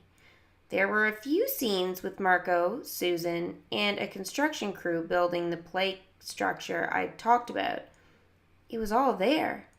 They sped up the tape so it looked like everyone was working really fast, and it was hilarious. Finally, it was my favorite part of all of Marco's videos, the moment the homeowners saw the after part of the room makeover.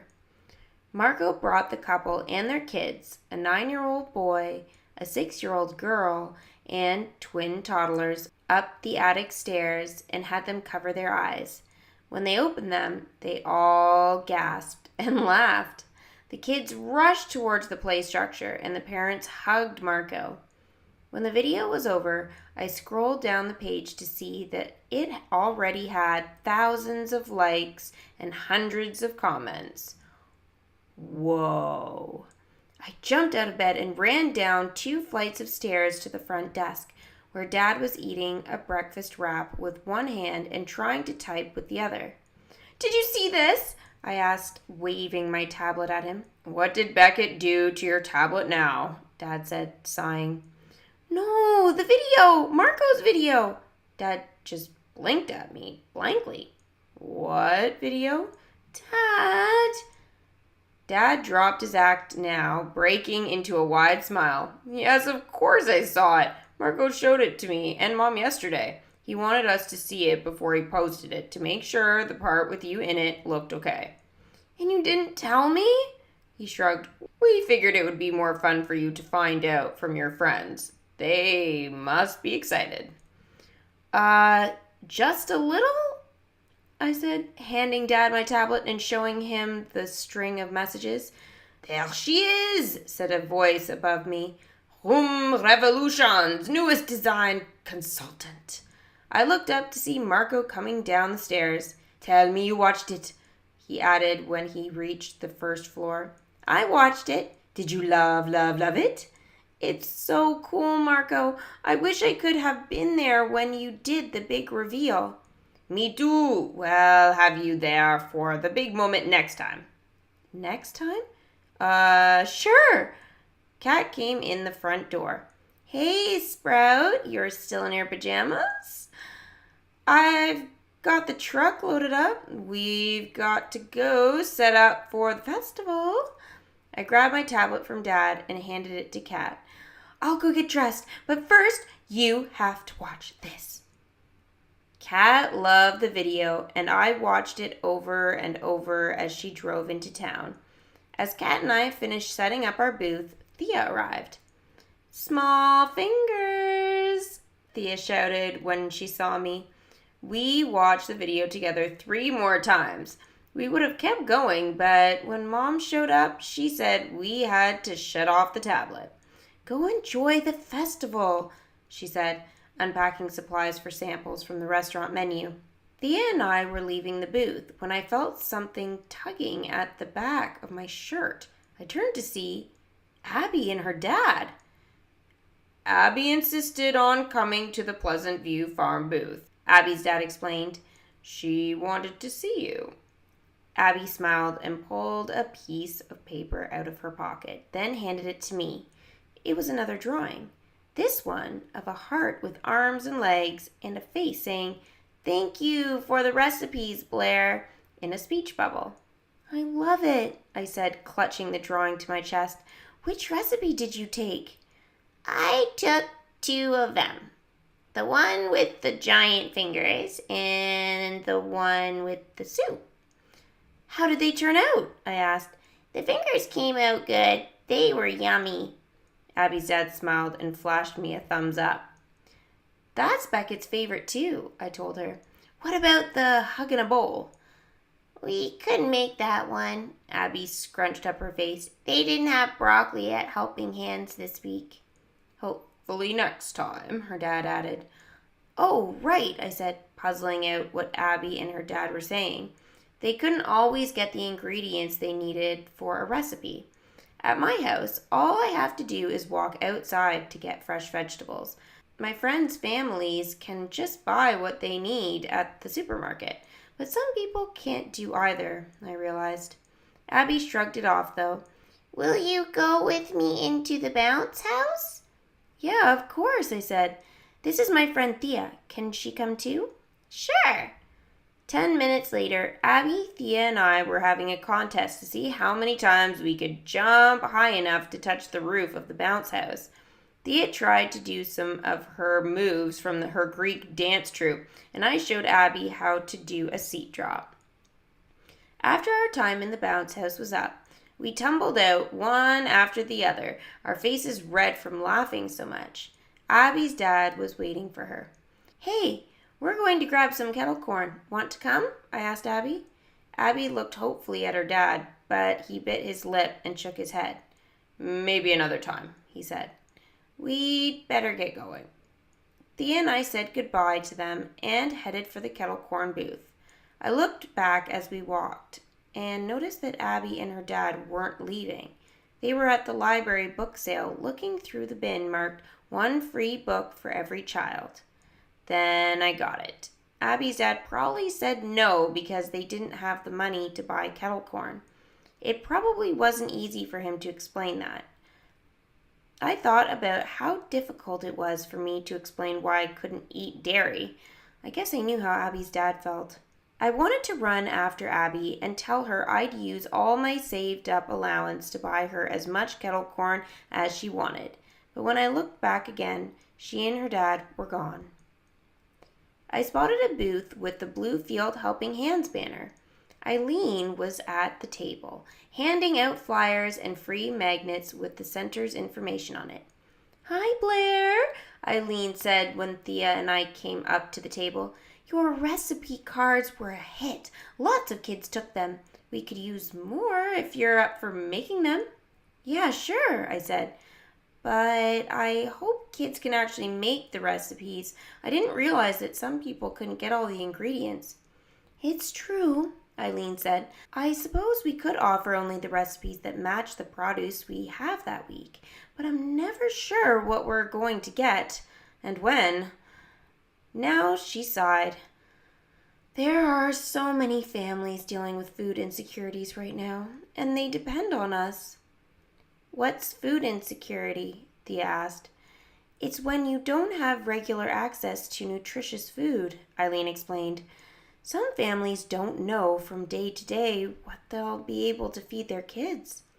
"Oh my gosh," Thea said. "That's awful. How does that even happen?" "People end up in that situation for so many different reasons," Eileen explained. "Sometimes they lose a job, or sometimes they have health issues and can't work. We try to help everyone who comes to the center, but we don't always have the resources." "You need more donations?" I asked. "Oh, yes, definitely." We said goodbye to Eileen and walked back to Pleasant View Farm's booth. Mom was handing out samples of apple and pear compotes she uses in a number of recipes at the restaurant. Kat was selling butternut squash, tomatoes, carrots, zucchini, and apples from our farm. Dad and Beckett had arrived. Dad brought a copy of the Empire State Weddings article, which he had framed. He set it up on an easel with a sign that read, "Check out the Hudson Valley's newest event space." I watched Mom, Dad, and Kat talk to the people who stopped at our booth. Many of them were friends and neighbors, and people I'd known forever. Others were faces from the community that I recognized. I couldn't help wonder if some of these people were having trouble getting enough groceries each week. Were there other families I knew who were struggling like Abby and her dad? I was glad I could make recipe cards, but I wanted to do more to help. Where was an idea spark when I needed one? In a small pen behind the booth, Beckett stood dressed in his silver sequin vest and black top hat. He and Dash ran through their tricks. It wasn't long before a crowd gathered to watch. "Having Dash here was a genius idea," Kat whispered to me. "Our booth is getting more visitors than we've ever had at this festival." My brother got Dash to do his dance move, but in mid-step, Dash dropped down to all fours and trotted over the edge of the fence where a small boy was eating a hot dog. Dash started sniffing at the hot dog.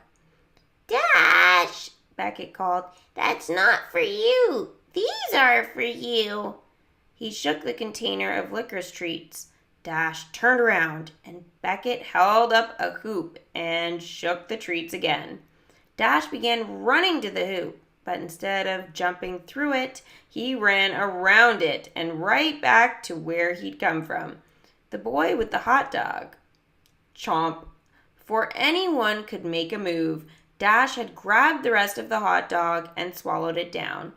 The crowd started laughing, but Dad hurried over to the boy's parents. "We're really sorry about that," Dad said, holding out some money. "Please get another hot dog on us." He turned to the boy. "You okay?" "Are you kidding?" the boy replied, his eyes wide. "That was the most awesome thing that's ever happened to me." The boy started clapping and the rest of the crowd joined in. Beckett grinned and took a bow. Chapter 8. Like Oil and Water. What the heck? Oh my gosh, what happened? I just rounded the corner of the school hallway and bumped into a crowd of kids gathered in the doorway of our classroom. "What's going on?" I asked. Thea turned around and pulled me into a spot next to her so I could see what they were looking at. Our desks, rearranged into groups of 4. "Good morning, everyone," Miss Lewis called, waving us in. "Please find your new spots." Everyone started running through the room, searching for their desks. Amadi found hers and called, "Blaire, over here! We're in the same group." "Who else are we with?" I asked, walking over. There was my desk with the pencil holder I'd made by wrapping an old soup can in red metallic duct tape. Right across from me was a desk with a sticker on it. In teeny tiny type, it said, "If you can read this, please get me a donut." I started laughing. "Whose desk is this?" I asked Amadi. She shrugged. "It's mine," Eli said, coming up behind me. "Oh, I like your sticker." Eli flopped into his chair. He didn't look at me or Amadi or the other boy at our table, Lucas. I slid into my own chair. "I didn't see you at the Harvest Festival," I said lightly. "Did you go?" "Nope," Eli said. "Oh, well, what did you do on the weekend?" Eli shrugged. "Okay, class," Miss Lewis called out to quiet us down. "Your desks will be in this setup for 4 weeks. I like to mix things up. And speaking of mixing, this morning's science lab is going to explore what we're learning about the density of liquids. You'll work with your desk group." Miss Lewis handed each table a liquid dropper, a tall plastic cup, and a stack of small plastic cups. Then she went around and filled our small cups with water, rubbing alcohol, honey, dish soap, vegetable oil, blue food coloring, and corn syrup. Add a drop of each liquid to the tall cup, starting with what you think is the most dense liquid. Talk amongst yourselves. "I think that would be the honey," Lucas said to me, Amadi, and Eli. "Maybe," Amadi said, "or the corn syrup." No," Eli muttered. "It's the vegetable oil." He grabbed the dropper and filled it with some of the oil, then added that to the cup. Next, he filled the dropper with corn syrup.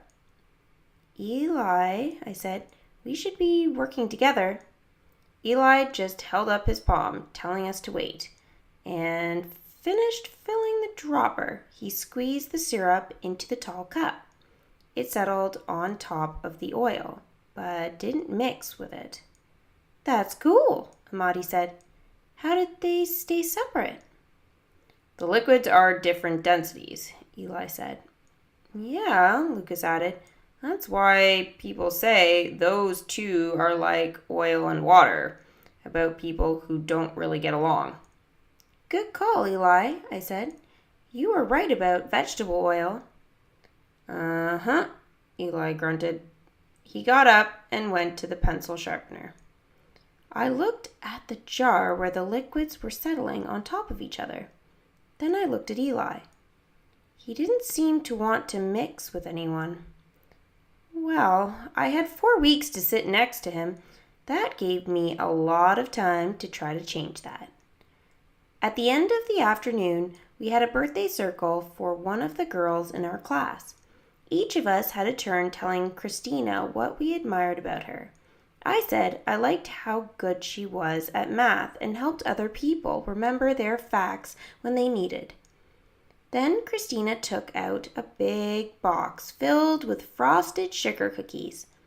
She started passing them around. When she got to me, she held out the box, but I didn't take a cookie. "Don't you want one?" she asked. "Is this, dairy-free by any chance?" Christina closed her eyes and bonked herself on the forehead. "Oh my gosh, Blaire, I totally forgot that you can't have dairy. I'm so sorry." "It's okay," I said quietly. "I have my own cookies I can eat."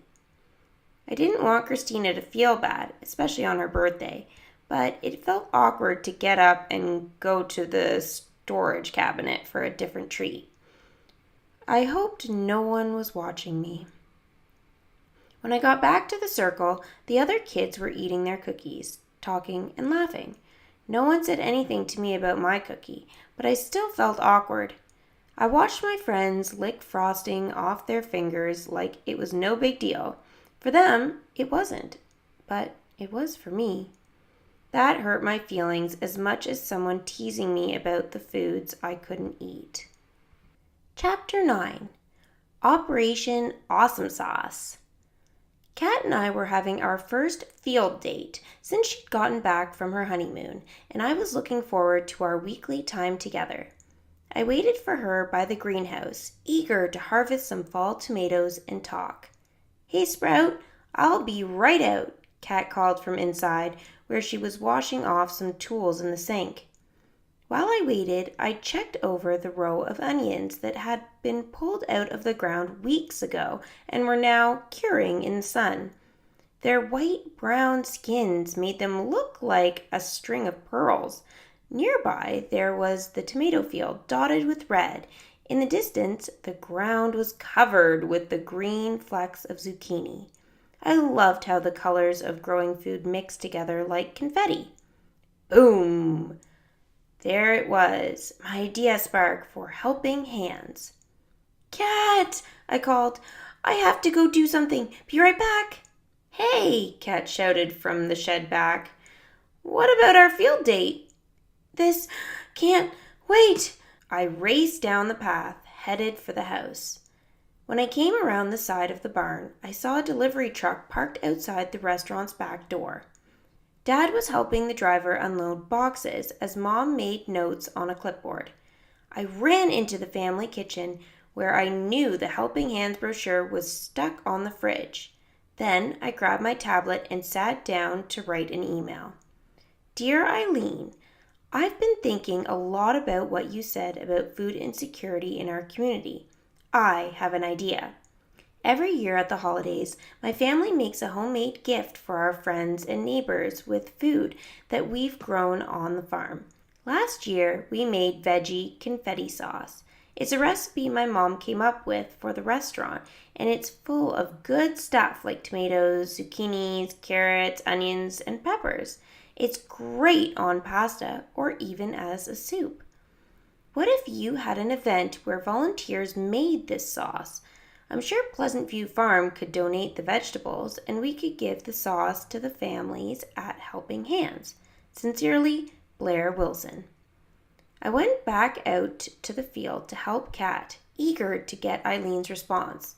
As soon as Kat and I were done, I raced back inside to check my tablet. Eileen had written back. "Hi, Blaire. I love that idea, but any canned items we distribute need to be prepared in a commercially certified kitchen to meet safety standards. Maybe we could use your mom's restaurant kitchen? And do you have volunteers in mind? Thanks, Eileen." The restaurant kitchen? That would be perfect. And did I have volunteers in mind? Duh. My class was full of kids still looking for a community service project. "Yes," I typed back. Eileen's reply came almost immediately. "That sounds wonderful. Talk to your mom and let me know what works for her schedule. Then call me and we'll discuss details." And suddenly I knew it. I had found my official community service challenge project. I ran up to the inspiration board in my room. Abby's drawings were right in the middle. I touched them with my fingers. "Wait until Abby tries the veggie confetti sauce," I told the little dog and the funny heart in the picture. I betcha her next drawing will be a bunch of happy dancing vegetables. You guys can all have a party right here on my wall. That evening, I was doing my math homework in the family kitchen. For some reason, fractions were easier when I could listen to the hum of restaurant staff voices and the clink of dishes and glasses as everyone cleaned up in the dining room. The door from the restaurant kitchen opened, and Mom and Dad appeared, looking serious. "What's wrong?" I asked. "Well," Mom said, "we just got a call from Eileen at Bluefield Helping Hand Center. She thanked us for hosting a veggie confetti sauce making event." Oh my gosh. I'd called Thea and told her all about it, but I hadn't talked to my parents yet. "Sorry," I said. "You guys were busy with the delivery when I got my idea?" I explained everything to Mom and Dad, expecting them to look excited, but they didn't. "Blaire, that's not okay," Dad said in a voice he saved for times when he was really mad. "You absolutely cannot volunteer to host an event at the farm without checking with us first," he added. I swallowed hard. "But it's going to be awesome, and the sauce will help so many families at the food pantry. Oh my gosh, we could change the name from Veggie Confetti to Awesomesauce." "I'm sure it would be a wonderful project, Blaire," Mom said. "But with all the event reservations, our kitchen has gotten much busier." "Oh," I said, sinking back down into my chair and wishing I could disappear into it. I didn't think of that. Eileen said we need a commercial kitchen, and I know we have one. I just got caught up with your big idea spark, Mom said. Then she came over and crouched down so she was eye to eye with me. She put her hands on both my knees. "I know, sweetie, but big ideas are complicated." Wait, was Mom saying no? So much for my community service challenge project. Eileen was going to be so disappointed. And what about Abby and her dad and the other families at the food pantry?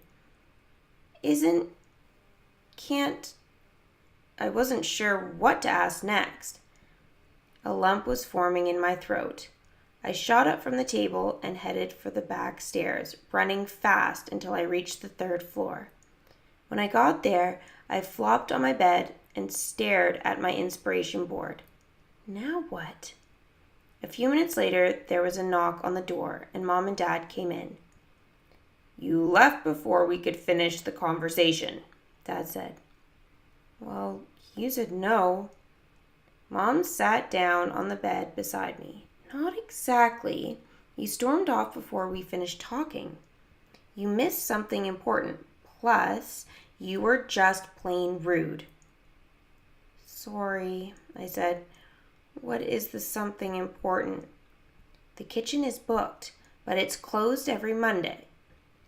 "The kitchen is booked, but it's closed every Monday," Dad said.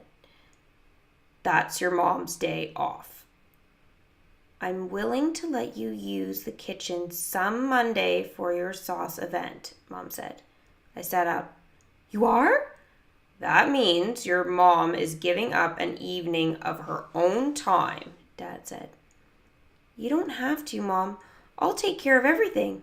Mom shook her head. "It's my kitchen. Nothing happens in there without me. Besides, you kids will need adults to supervise this project if you're going to donate the sauce. There are rules involved with food safety." "This is a huge project, Blaire," Dad added.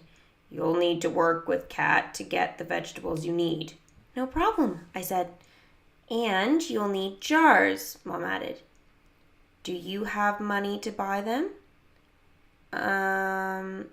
I haven't gotten that far yet," I admitted. Mom and Dad looked at each other. "All right, Blaire with the big ideas," Dad said with a sigh. "I'll help you figure that one out." "Thank you." I jumped up and pulled Mom and Dad into a group hug. This is for a really great cause, and it will be even more fun doing it together. Operation Awesomesauce is on. Chapter 10. Big just got bigger. On Monday morning, I stood inside the front doors of school. Thea and I took different buses, so we always waited for each other next to the community service display case. I looked at the photo of her cousin George's doghouse, the one he'd made with all the cans of dog food he'd collected for the animal shelter. I bounced on my toes, imagining Operation Awesomesauce included in the case. Wham! Someone crashed into me. Ow! I cried. It was Eli. 2 boys from another class laughed and high-fived each other. I could tell they just pushed him. "Next time, don't take our seat on the bus," one said as they walked away. Eli steadied himself. He'd dropped his backpack and stuff had spilled out all over the floor. I bent down to help him. I picked up a copy of The Lion, the Witch, and the Wardrobe, one of my favorite books. Are you okay? I asked. He looked at me and blinked hard. Then he shrugged and took his book. I'm sorry about those guys, I said. They're total bus bullies. Whatever, Eli said, turning to go. Suddenly, I was annoyed that Eli never finished a conversation. Wait, I said. Why won't you let someone be your friend? Eli stopped and turned around to face me. Do you really think I'm not letting anyone be my friend? It kind of seems that way, I said gently. People want to get to know you. At least I do. I'm sure other kids do too. Eli nodded. Okay, he said, then headed up the stairs. Okay. Did that mean he was going to try and be more friendly? I hoped so. Somewhere in there was a funny kid who made videos, like I did, read the same kind of books as I did, and had who knows what else in common with me. Maybe someday soon I'd find out. Okay, my friends, Miss Lewis began. Blaire has something she'd like to share with us. Blaire, take it from here. So, I began, you all know the Bluefield Helping Hand Center, right? They have a lot of families who come to their food pantry for help with groceries, but the center doesn't always have enough supplies. I have an idea about how we could help change that. Just saying the word change made me even more excited to share my plan. I love to cook, so I thought of a way to cook for the people who visited the food pantry by making a yummy pasta sauce. I call it Awesomesauce. But I need help. I need some volunteers to come to Pleasant View Farm on Sunday to harvest the vegetables and herbs we'd need for the sauce and make labels for the jars. Then, on Monday, when the restaurant kitchen is closed, we can use it to clean and prep the veggies, cook the sauce, and put it in the jars. I paused and looked around. Would anyone be as excited as I was? I'm going to send around a sign-up sheet, I said, picking up a clipboard. There are 2 columns, one for each of the days. Can people sign up for both days? Miss Lewis asked. Sure, I replied. As the clipboard made its way around the room, Miss Lewis asked questions about helping hands. Soon, the whole class was talking about the center and how long it had been part of the community. Everyone knew it was a place people could get clothes and household items, but a lot of kids didn't know about the food pantry. How much sauce are you planning to make, Blaire? Miss Lewis asked. Well, I said, my dad and I talked to the manager at the hardware store, and he's going to donate 100 jars, so my goal is to fill them all. That's, a lot of jars, Sabrina said. Miss Lewis nodded. That's very ambitious, Blaire. I know, but there are at least that many people who visit the pantry every week. And if we can do it, that'll be epic. and Maddie chimed in with her favorite word. A bunch of us laughed. When the clipboard got back to me, everyone in the room had signed up for at least one of the days, even Eli. Well, Miss Lewis said, looking over my shoulder at the clipboard, it's now official. We have a class-wide community service challenge project.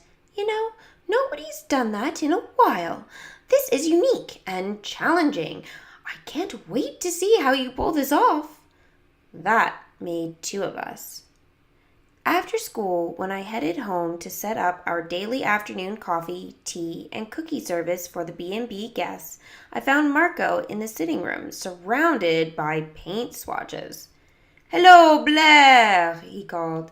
"This room has the perfect light for looking at color samples." "I guess I never noticed that," I said. "How are things at the Mason's house?" "Fabulous! We're going to start working on the kids' bedroom next," Marco said. "I would love for you to come and brainstorm with me." Redesigning a kid's room? Duh, yes please. I had only a couple dozen things on my inspiration board for that, and so many idea sparks stored in my brain. I couldn't count them. "Yeah," I said, "anytime." "Sunday?" Marco asked. "Of course," I replied. "Oh, wait." My heart sank. "That's the day my class is coming over to pick vegetables. We're making pasta sauce for the food pantry," I explained. There was no way I could go with Marco. "Well, I'm going over in the morning if you can join me," Marco said. Then his cell phone rang. He answered it and began speaking to someone in Spanish. In the morning? The kids weren't coming until after lunch, so I could go to the Mason's house and still be back in time for all the prep stuff. Maybe I didn't have to choose. I caught Marco's eye and nodded. He gave me a thumbs up. This was going to be super bonita. Chapter 11. Prep Day. "Here's a copy of the schedule," I said to Kat, handing her a sheet of paper. We were sitting on the porch swing going over the plan for the afternoon. My classmates were coming over at 1 o'clock, and I wanted to make sure everything was organized before Marco and I left for the set. "Wow, Blaire," Kat said, skimming the schedule. "You've got it all planned out." I nodded. "Since I'll be gone this morning, I wanted to make sure everything is ready to go." Kat looked up from her paper. "You're leaving?" I nodded. "I'm going with Marco to the Mason's house. I'll only be gone for a few hours." "When are you going to pick the produce your mom needs for tonight's dinner service?" Kat asked. "Remember you promised to do that?" Oh no. I had made that promise, and those ingredients had to be in the kitchen by noon so Mom could start prepping. "I'm sorry, I spaced out on that. It's just that Marco invited me to work on the kids' bedrooms. Do you, have time to get what Mom needs?" Kat shook her head. "I'm helping the Martins with their booth at the Alville Farmers Market this morning, remember?" I hadn't remembered that either. I was wondering if I could possibly beg Beckett to do the field work for me when Marco came out the front door.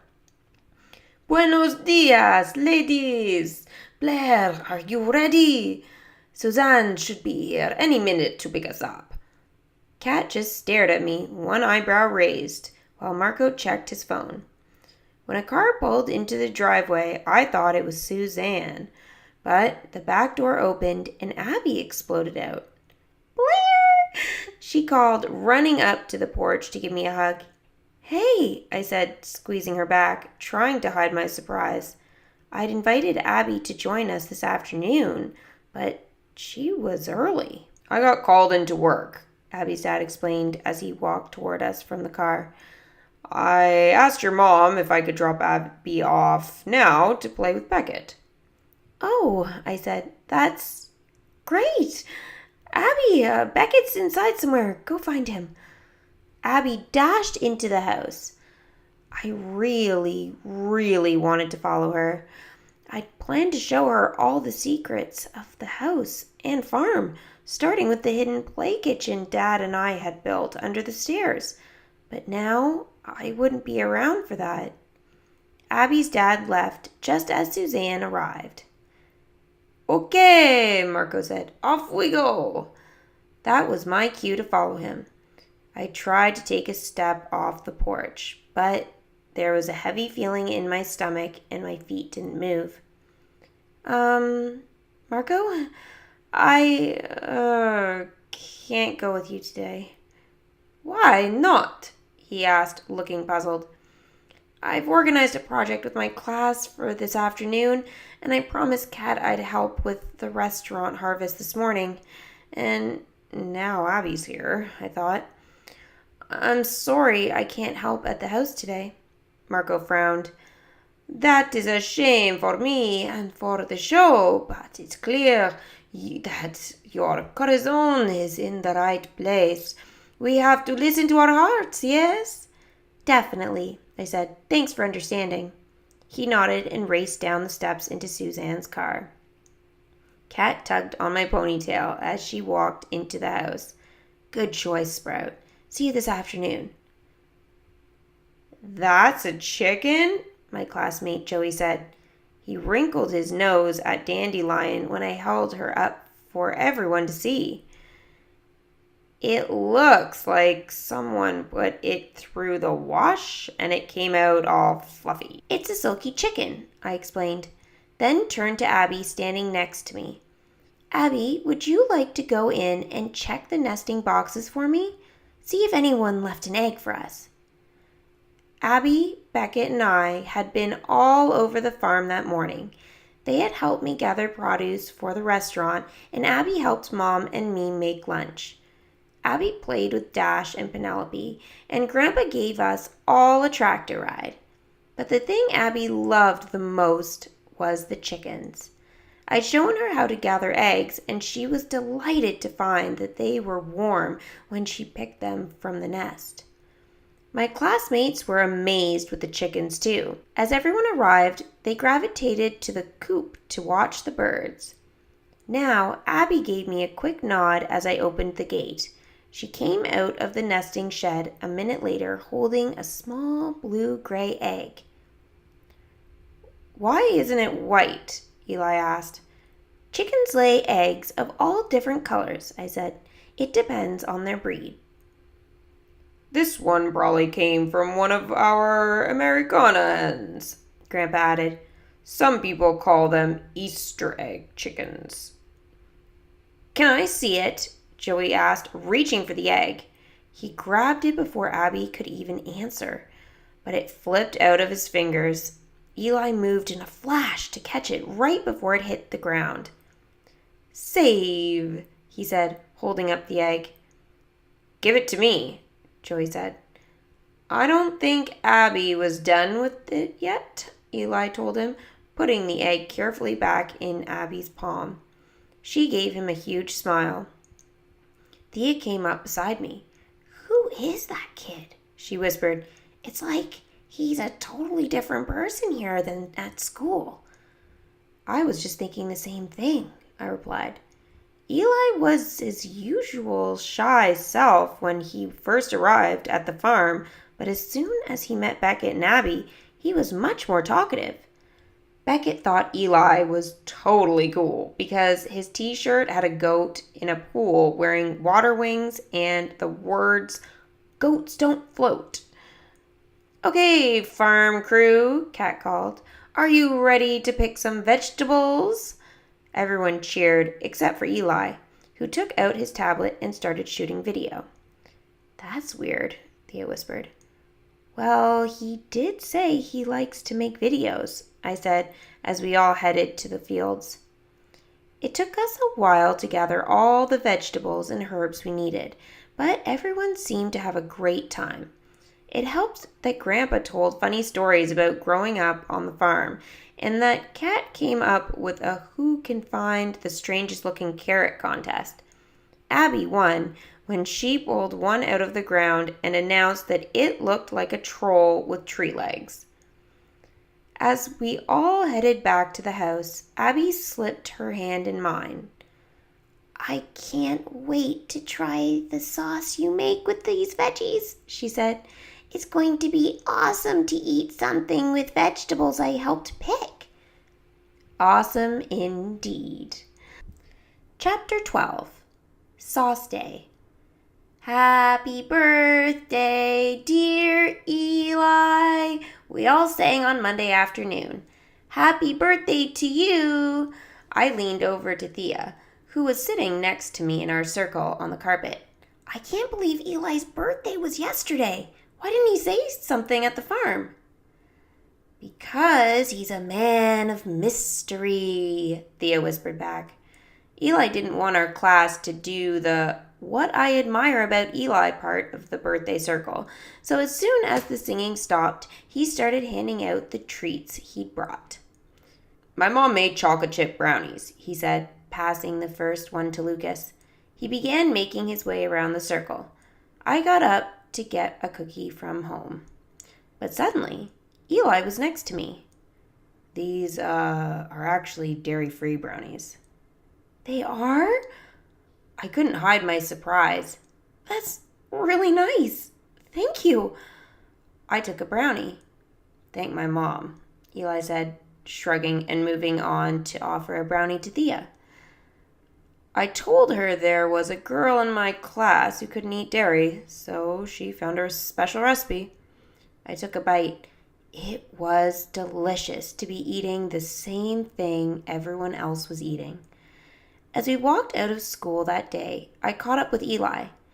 It was really nice that you told your mom about the dairy-free thing, I said. Not everyone does that. Well, it was nice that you invited everyone to your farm, he replied. So, why didn't you tell anyone it was your birthday yesterday? It felt weird to make a big deal out of it, he said, with one of his famous shrugs. Besides, I was already having a good day. It was fun to hang out with everyone, especially Abby and your brother. Beckett said you were really nice. Eli smiled. I like little kids. I have a bunch of younger cousins in California. I miss hanging out with them. Wow, that was the most Eli had told me about his family. I started to ask a question when Eli said, "See you tonight." And with that, he disappeared into the crowd, heading for the buses. I smiled. Were Eli and I becoming friends?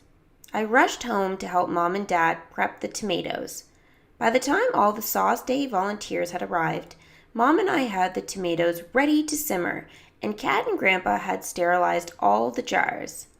My classmates gathered in the bistro dining room. Who's ready to make some awesome sauce? I asked, and everyone cheered, including the grown-ups. Having everyone together, ready to make something big happen, gave me a flutter of excitement. All right, I continued.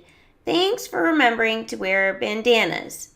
Hair is not one of the ingredients in Awesomesauce, Eli said quietly, making everyone laugh. There's a team list at each of the prep stations in the kitchen, I continued. Find your spot and make sure you wash your hands before we start. Let's go!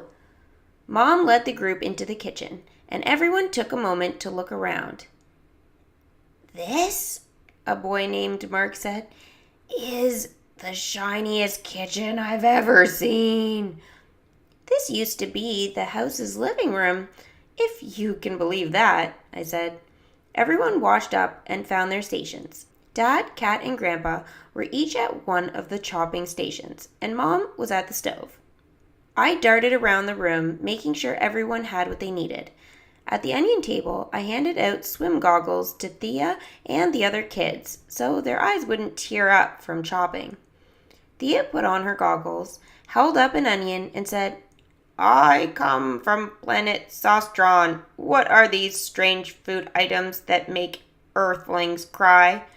Then Thea leaned in and whispered to me, Isn't it time to start your Operation Awesomesauce playlist? What makes you think I have a special playlist? I asked. Thea raised an eyebrow at me. Because you're Blaire, you always have a special playlist? I smiled at her, then found my tablet and speaker and started the music. Before I knew it, everyone was singing along to the first song, and the sound of chop, chop, chop added a beat. At the carrots table, I saw Eli and David joking about something again. Hey, Blaire, David said, calling me over. Eli just came up with new lyrics for that song. Do it again, Eli. Eli looked embarrassed for a moment, then took a deep breath and started singing to the tune of the song's chorus. Carrots, carrots, they give us all the feels. We got kick and we got crunch, and we also have great peels. Everyone burst out laughing. Eli, that's perfect, Thea said. Hey, I called out, let's have a vegetable theme song contest. My grandpa can be the judge. Only if the winning team gets a pass on cleanup, Joey answered. Deal, I said. A few minutes later, Joey's team sang their song. Zucchini, zucchini, you can eat it in a bikini. Don't confuse it with a cucumber. You should really call it squash. It's the color of an alligator, but it really tastes top-notch. I started cracking up and glanced back over to the carrots team. Wait a sec. Eli wasn't peeling carrots anymore. He was holding up his tablet and taking video of the rest of his team doing all the work. I went over to his table. Eli, I said, tapping him on the arm. What are you doing? Eli shrugged. I want to take some video of Sauce Day. Is that okay? Sure, I guess. Just don't get in anyone's way. An interview's more interesting if it's in the middle of the action, Eli replied. Well, just for a few minutes then. We really need everyone to keep chopping. But Eli didn't seem to hear me. He was circling the table taking video of his group working on the carrots. Then he started interviewing Lucas. I went to the back of the kitchen where Mom was at the stove overseeing 6 large pots of simmering tomato sauce. How's it going? I asked Mom. Great, she said, waving a big wooden spoon at me. We'll be ready for veggies in about 5 minutes. Got it, I said, turning around.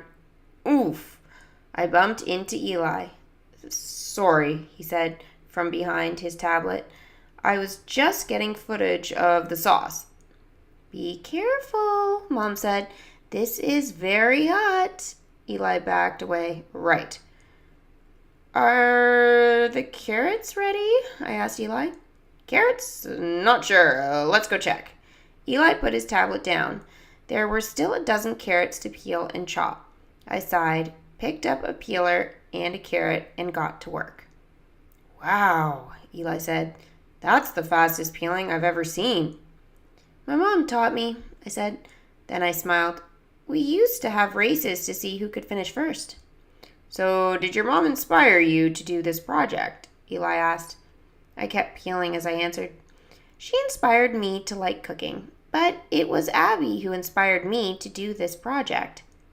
Tell me about it, Eli said.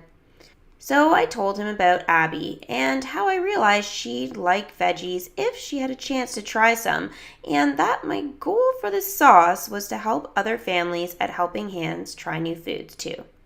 I looked up, expecting to see Eli chopping, but he was holding his tablet. He hadn't been helping at all. He'd been filming me. Eli, I said, totally exasperated. Blaire, it's time for veggies, Mom called to me. I looked around the room to see that all the other teams were done with their vegetable prep, but there was still carrots to chop. I called Thea and Rosie over. Can you guys help finish here? They ended up short-handed. I glared at Eli, who was facing the other way, interviewing Kat. We're on it, Thea said. I turned to see that Eli was headed for the stove. As Mom moved a pot of tomatoes to another burner, Eli started walking toward her. He was totally going to get in Mom's way. I raced towards him, but I stumbled, knocked into Mom's shoulder. She lost her hold on the sauce, and the pot tipped over. All three of us jumped back as hot red liquid started spilling out. "Whoa!" someone shouted. Thinking fast, Mom grabbed the pot and was able to set it upright again, but most of the sauce was now on the floor. It looked like a volcano had erupted and lava was oozing through our restaurant kitchen. No. This couldn't be happening. We'd never get 100 jars of sauce now. Mom, Dad, and Kat raced to start cleaning up. Grandpa gathered the other kids out of the way. Eli had backed up against the wall, wiping sauce off his tablet. Was that all he cared about? I stomped over to him. "Look what you did," I snapped. "Now we're not going to have enough sauce." "What I did?" he asked. "You're the one who made it spill." "But you've been in everyone's way today," I shot back at him, "doing that video stuff instead of helping." "Yeah," Christina added. "It was kind of annoying having you in our faces with your tablet while we were trying to work." "Maybe you don't care about this project, but we do," Sabrina chimed in. Eli looked at Sabrina, then at me, then at the tablet in his hand. Without saying a word, he took off, past the rest of the class, out of the kitchen. I heard the front door slam. Everyone was silent for a long time. "I'll go check on him," Dad said, and left the room. I turned to Mom, feeling like I was going to cry. She put her arm around me. "Okay, chefs," Mom said. "Unexpected disasters happen all the time in professional kitchens. Right now, we need to finish the sauce so we can fill the jars and get them sealed." Mom leaned close to my ear. "Everyone's going to follow your lead here, Blaire." I knew what she was saying. Even though I felt like giving up, I had to keep going. We couldn't let one mistake ruin the whole project. I picked up a bowl of carrots and did my best to smile. "Come on, let's finish Operation Awesomesauce." Chapter 13. A Jarring Experience. Kat and I arrived at Helping Hands with 76 jars of awesome sauce. I'd wanted to make another batch so we could get to our goal of 100, but Mom and the kitchen were too busy the rest of the week, and there weren't enough vegetables anyway. Eli had been absent from school on Tuesday and Wednesday after our fight on Sauce Day. When he came back, he was even quieter than normal, and we managed to go all day Thursday and Friday without talking. I kept thinking he was going to apologize, and we could go back to being sort of friends again, but he didn't. Eileen came outside with a cart to meet Kat and me. "We're so excited that you're here. I'll help you unload." The three of us transferred boxes of sauce along with the donations of fresh produce into the food pantry. "I set up a table for you and your sauce," she said. "Thanks," Kat said.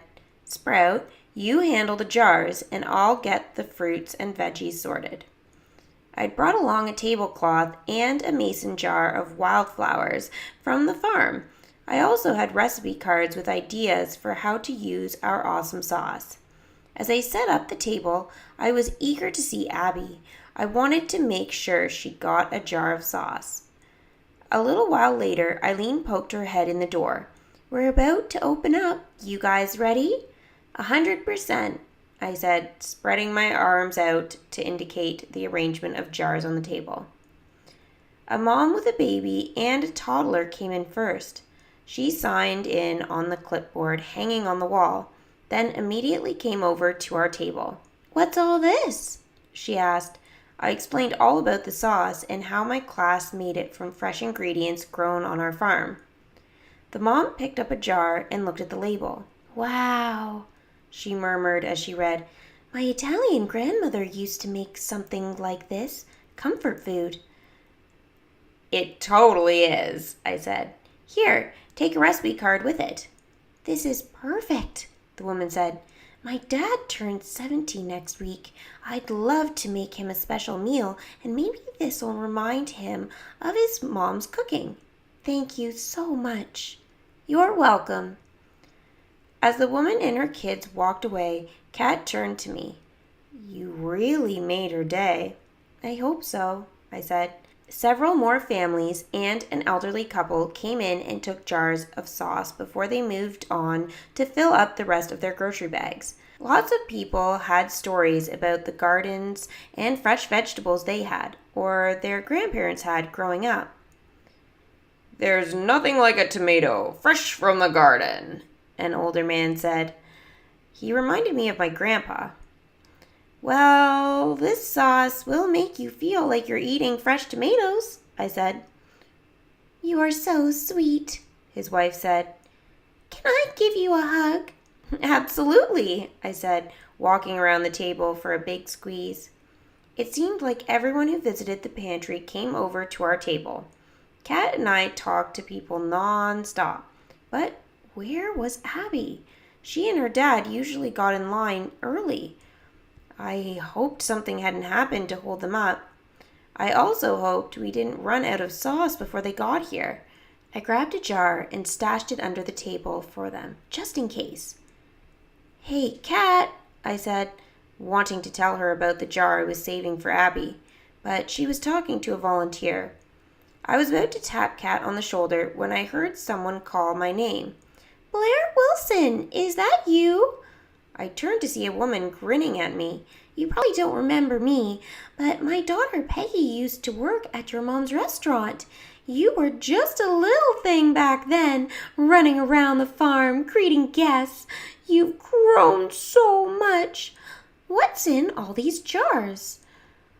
I think I do remember you, I said, and went on to tell her about how we'd cooked up the sauce in the same kitchen her daughter knew so well. The line kept flowing fast into the room, with people coming up to our table to get jars and thank us. We went through one box of jars and then another, and still there was no sign of Abby. I was getting pretty worried. By the time we'd given away most of the last box, I couldn't take the wondering any longer. Had Abby even shown up at all? Be right back, I told Kat, walking toward the doorway. I saw people lined up all the way down the hall. My heart sank. If we hadn't spilled that pot of sauce, we might have had enough for everyone. Now I knew for sure we were going to run out. Blaire! I heard Abby's voice call. There you are, I said as I found her and her dad in line. Our car broke down, so we had to get a ride, she said. That's okay, I told her, taking her hand. Come on, I have a jar of sauce set aside just for you. We left Abby's dad holding their place in line, and I brought her into the food pantry room. Kat was gathering up the empty boxes. I reached under the table, feeling for her jar, but it wasn't there. Hold on a sec, I told Abby, and bent down to look all the way under the table. The jar was gone. I stood back up and turned to Kat. What happened to the jar of sauce that was down here? I just gave it away, Kat said. I thought we'd run out, and then I spotted that one. I felt an instant lump in my throat, but swallowed it down. Kat saw the look on my face and asked, was I not supposed to do that? I was saving it for Abby. Oh my gosh, Blaire, Abby, I'm sorry. No, it's my fault, I said, shaking my head. I meant to tell you, but we were just busy and I didn't get a chance. You mean there's no more Awesomesauce? Abby asked. I sank down onto the chair so I was eye level with Abby. So many people came to the food pantry today, and we didn't have as many jars as we planned. Abby bit her lip. But you promised me. You said the Awesomesauce would be my new favorite food. I know, I'll make some more. But I wanted the sauce made from the vegetables I helped pick. Abby looked down at the floor. Her shoulders sagged. It was like she was a balloon and someone had just let all the air out of her. I guess I'll go back to my dad. She walked slowly out of the room, pausing at the door to look back at me with a face full of disappointment. I stood there frozen, not sure what to do next, when Eileen came over and Kat explained what happened. "Oh, Blaire, that's unfortunate, but Abby will be okay. It's just not so fun for these families week after week, and our line seems to get longer every Saturday." "I can't believe we didn't have enough sauce for everyone," I said, fighting back tears. "I'm really sorry." "Don't apologize. What you did was absolutely wonderful. Every jar helped someone." I nodded, but inside I felt like I was deflating, just like Abby. I thought of the pot of sauce that had gone to waste. Then I thought of Eli. If he hadn't been shooting video, he wouldn't have been in Mom's way, and that pot wouldn't have spilled. We would have another 24 jars of sauce, and Abby would have gotten one. The first thing I was going to do in school on Monday was ask Miss Lewis to move my desk as far away from Eli's as she could. Chapter 14. Officially Friends? As soon as I walked into class on Monday morning, everyone wanted to know how things had gone at Helping Hands. So Miss Lewis had everyone sit down on the rug for Monday Madness. "Tell us about Saturday, Blaire," she said. I looked at Eli and thought of the sauce that had been ruined last week, but then I thought about what Mom had said in the kitchen. Everyone was watching for my reaction. "It was great," I said. I told the class how much everyone appreciated the sauce and how many people were happy to have something that was made from fresh local produce. "We could have given away another 100 jars," I said. After Monday Madness, Eli and I were face to face at our desks. "I'm glad it went well," he said. "It didn't," I answered coldly. "We didn't have enough for everyone. Abby didn't even get a jar because of you." He frowned confused. "How is that because of me?" "You messed up the sauce day with all your video stuff." Eli's face fell. "You're the one who had knocked into your mom." I sighed, shaking my head. "Oh, everyone else was helping and you weren't." Abby was so disappointed. I turned away from Eli without saying another word. At home that afternoon, I moved Penelope and Dash's paddock to an enclosure by the orchard. That would give them a chance to graze on different grasses, which was good for their tummies.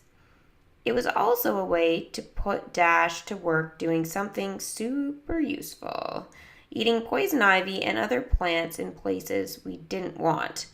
Goats aren't allergic to poison ivy the way people are. "That's the cutest weed whacker ever," a voice said from behind an apple tree. "Hi, Marco," I called. "Doing your thinking here today?" "Yes, indeed," he replied from where he was sitting against a tree. "And I was just thinking about your big project. How did everyone like this sauce?" "They liked it, or at least the ones who got some did. We didn't have enough for everyone." I walked over to Marco and sat down across from him. "I barely made a difference at all." "How many jars of sauce did you give out?" Marco asked. 76. Marco shook his head and smiled. 76 jars sounds like a big difference. Besides, it's the smallest amounts that become the biggest amounts." "What do you mean?" "When I was growing up in Mexico, my father owned a construction company. He scheduled 1 hour every week for himself." "Do you know what he did during that time?" I shook my head. "He did house repairs for people who could not afford to pay him. As soon as I got old enough, he let me work with him. That was how I learned to make old things new again. But we only had 1 hour each week, and often it wasn't enough time to fix a problem." I nodded. I knew how he felt. "So every week we went back We kept working on the same problem until it was fixed. Sometimes it would take 2 weeks, and sometimes it would take 2 months. However long, my father did not give up. Marco was quiet for a while. I thought about the 76 families we had helped with our sauce. There is no helping that's too small, Blaire, Marco said, standing up. Maybe you have to go back and do some more, but that doesn't mean the first bit didn't count. I hadn't thought of it that way, I said quietly. Thanks, Marco. You're welcome. You see, a different perspective can make all the difference. With that, Marco stood up and brushed off the seat of his jeans. Suddenly, I jumped up too. Marco, wait, I cried. From my perspective, I see poison ivy you've been sitting in. Dash wandered over and started eating the clump Marco had been sitting on. So now you show up, Marco said to the goat. Meh, Dash said with his mouth full. Marco looked at me and we both started laughing. At school the next morning, Miss Lewis announced that Eli had something he wanted to share with the class. He glanced nervously at me before going over to the class computer. I hadn't said a word to him since the day before. After a moment, a picture came up on the smart board at the front of the room. White letters against a dark red background. This is Operation Awesomesauce. OMG. Was Eli actually going to show us the video he made during prep day and sauce day?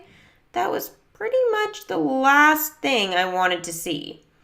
The video started with some shots of the Bluefield Helping Hand Center from the outside. Then there were images of the food pantry shelves and the mostly emptied refrigerator where fresh produce is stored. When had Eli gotten those shots? Next were some things he had shot from our prep day. There were the chickens and Penny and Dash, and then everyone pulling carrots and picking zucchini. Dad was explaining how we got donations of mason jars from the local hardware store. The way the video was edited, it was clear that lots of people had come together to make this project happen. Then the screen faded to black. When it lit up again, there was a girl on the screen. Just like when I watched the Room Revolutions video. It took me a second to realize that girl was me. I was peeling carrots, talking about how I'd come up with the idea for Operation Awesomesauce. Eli had added music, which made what I was saying seem even more dramatic. Then the video cut away to a shot of me and Abby walking through the orchard on prep day. You could only see the back of our heads, but I could tell it was us. Abby reached out and took my hand. The rest of the video showed the kids in our class picking and chopping the vegetables, and Mom stirring the pots of simmering tomatoes in the restaurant kitchen. The video ended with another shot of the Helping Hands Center. Eli zoomed in on a family walking out of the building holding bags of groceries. The final screen said, "The Bluefield Helping Hands Center needs more helping hands. Let's get more canned food to our neighbors who need it." Below that was the website and phone number of the center. When it ended, we all sat there for a few seconds. The room was totally silent. Wow, I thought. Eli is really good at this video stuff. I started clapping, and everyone else joined in. "Awesome video, bro," someone said. "That was epic," Amadi added. Eli shrugged, but he also smiled. For the first time since he came to our school, Eli wasn't sitting alone in the cafeteria. All the boys in our class squeezed into his regular table at lunch, asking him questions about how he had made the video. His face lit up as he was talking, and the other boys were laughing. When we came outside for recess, the boys invited him to play basketball with them. But he shook his head and went to sit in his usual spot by a tree near the edge of the playground. "Come on, Blaire," Thea said, tugging at my jacket sleeve. "Race you up the spider web." "I'll be there in a minute," I told her. Thea went off to join our other friends, and I headed over to the tree. When Eli looked up and saw me, he actually rolled his eyes. What do you want? I took a deep breath. I want to apologize. Eli looked surprised. You were right, I said softly. Spilling the sauce was at least partly my fault. I'm sorry I got so mad. Eli stared at me for a few seconds. Thanks, he finally said. I'm sorry my videoing got in the way. I pointed to the ground next to him, asking if I could sit. He shrugged. He shrugged again. I was learning that a shrug was Eli's language for yeah, let's talk more. So I sat down and said, your video was really great. Thanks, Eli murmured. I had no idea you went to Helping Hands. Before I went, I didn't really get how many people needed help. Yeah, me neither. We were quiet for a moment. I picked some dirt out of the sole of my sneaker, and Eli started tugging at a weed in the grass. So, what are you going to do with that video now? I asked. Are you going to show it to Eileen? I don't know, Eli said. I guess so, but I didn't make it for anyone besides our class. Really, I just made it for myself and for my... He stopped and bit his lip. And for my dad, he continued. Then he took a deep breath. It sounded shaky, as if he were about to cry. He died last year. Oh, I said, not sure what to say next. Gosh, Eli, that's awful. That's why we moved here, to be near my mom's family. You said you made the video partly for him, I said. What did you mean? Well, Eli began, tugging at the weed again. He's the one who taught me how to do all that. We, made videos together all the time. We'd post them on a private account and send them around to our online friends. We had a whole group of people on a message board who were like us, who loved making videos. That's really neat, I said. Do other kids know about your dad? No, it's not like I'm going to get a t-shirt that says, my dad died, feel sorry for me. Miss Lewis and the principal know, though. You must miss him a lot, Eli nodded. All the time. You know what's weird? This is the first place I've made a video since he got sick. And the first one I made without him. Really? Yeah. I just started taking videos of Bluefield when I was driving around with my mom, pretending I was showing our new town to my dad. That was another thing me and my dad used to do before he got sick. We moved around a lot for his job, and we'd get to know the town by driving all over and taking video of it. Eli paused, staring at the sky. I thought of him and his dad exploring those other towns they lived in. Then, Eli continued, at your farm, I pretended I was showing him the kids in my new class and what we were doing for Operation Awesomesauce. I can't imagine moving around that much, I said finally, telling him what I'd been thinking since he first arrived. I've only ever lived here.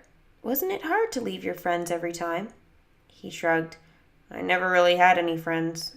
Wherever we went, I knew we'd only be there for maybe a year, so it seemed pointless to try. My dad was my best friend anyway. Eli tugged really hard on the weed this time, and it finally popped out of the ground. We both looked at it in his open palm.